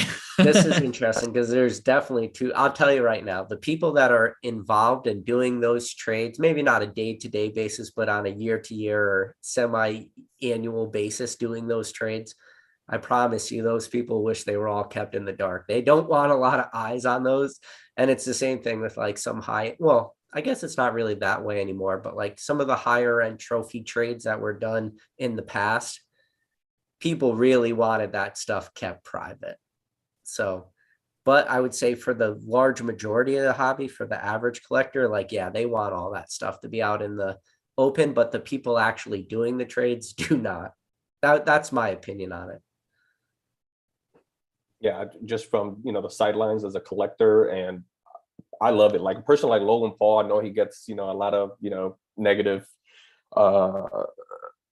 heat for what he's doing, and I honestly love it. When he first came out, when he first had his boxing match and he came out with that first edition Charizard, I was watching the fight, and when I saw that, I jumped up and I was excited. I said, "No way! This is freaking amazing!" But that's just me from a hobbyist, just from like, oh my god, someone like Logan Paul, a celebrity, here he is walking down the aisle so he can box, Mayweather.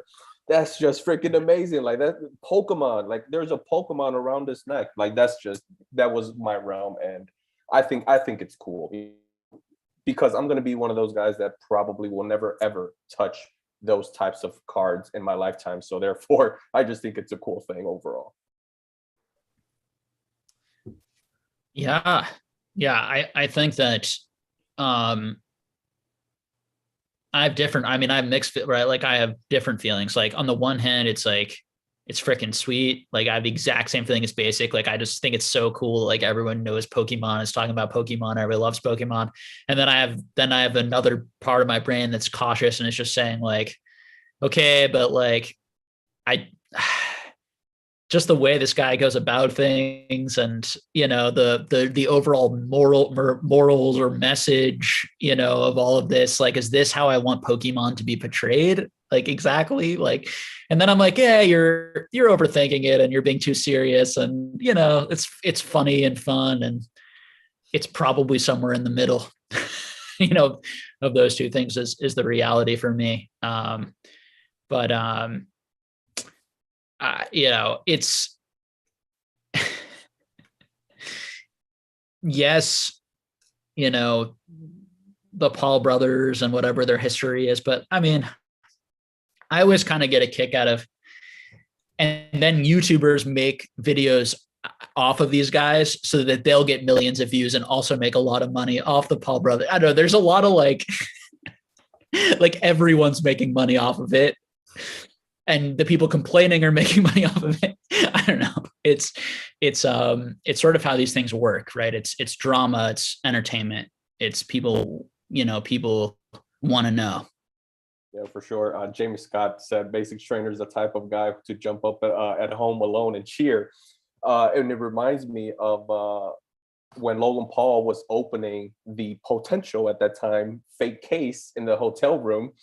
And I tell you, when I was at home and I was catching it for my first time, I was standing with my head with my arms on top of my head, just like this, my hands, like if I was watching a sports game. Jake, you're a sports fan. Pika, you're a sports fan yourself. You can just imagine your team in the championship with like seconds down, and you're like this, and this is your reaction and your pacing. This was me watching Paul crack open his his fake case. So yeah, for sure, that is definitely me. That's the type of excitement that that type of material brings to me, at least. And I don't think it's a negative thing overall. His original like base set first edition booster box opening, amazing night for the hobby. A+. That was A+. It had a different feel to it. It was awesome. I knew something special was happening when that happened. And he was so like, I feel like I really liked the way he did it too. Like it just felt very respectful. Like he wasn't arrogant or weird or over the top. The people that bought packs and that too, like, yeah, A plus clientele too. I mean, it was 11,000. What was it? $11,111. It was like that crazy number, and Yeah. everyone knew at the time those prices were way inflated. But like the people that got into it, the people that bought those packs, the hype around it felt. I will honestly say it just felt so different. Like there's very few times in your life you're able to remove yourself and realize you are part of something or watching something that is going to have a lasting impact. And watching that video, a lot of people were able to remove themselves from the actual like moment and say, something is happening right now that is special. And that was one of those very few occasions like in your lifetime that you were able to point to. And that was definitely one. It's man, I remember that night so much. I texted my brother like, "Hey, dude, you need to watch this. This is amazing. This is history." And I think for maybe after the fact, there was a lot of chaos and negativity maybe and destruction and a lot of positive things as well for a lot of people. But in that very moment, it was just a very genuine, like great thing for every single person that loves Pokemon. For that one night, for those few hours that we were all watching just starry eyed, and it was just a very genuine feeling. I remember that night. It was so cool. Yeah. And I there's should note I everything did not after watch that. it live, but Oh, that is man. probably a caveat. When I was watching it, I realized. Oh man, I had my notebook out. I was counting down all the hollows and the non-hollows. That's the guy that I am. That's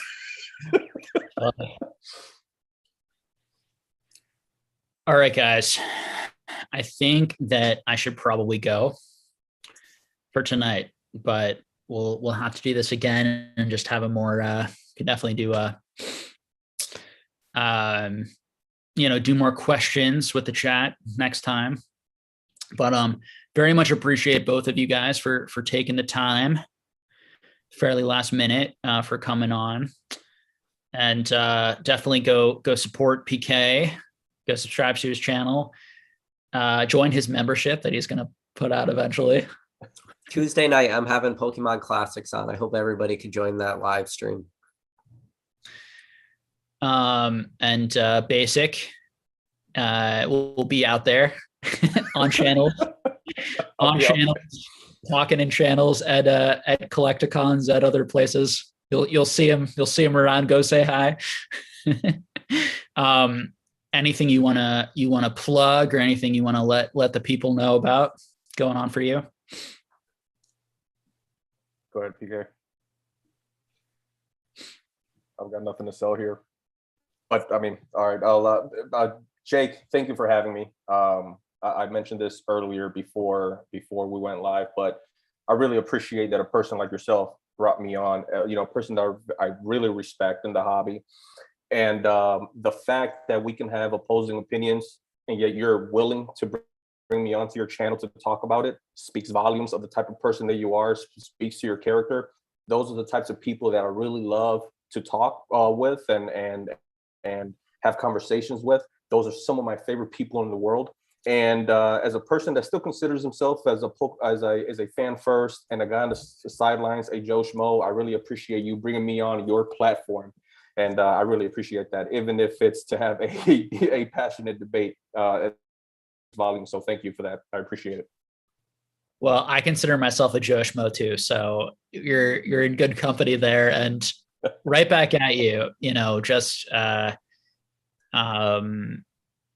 both of you guys, like I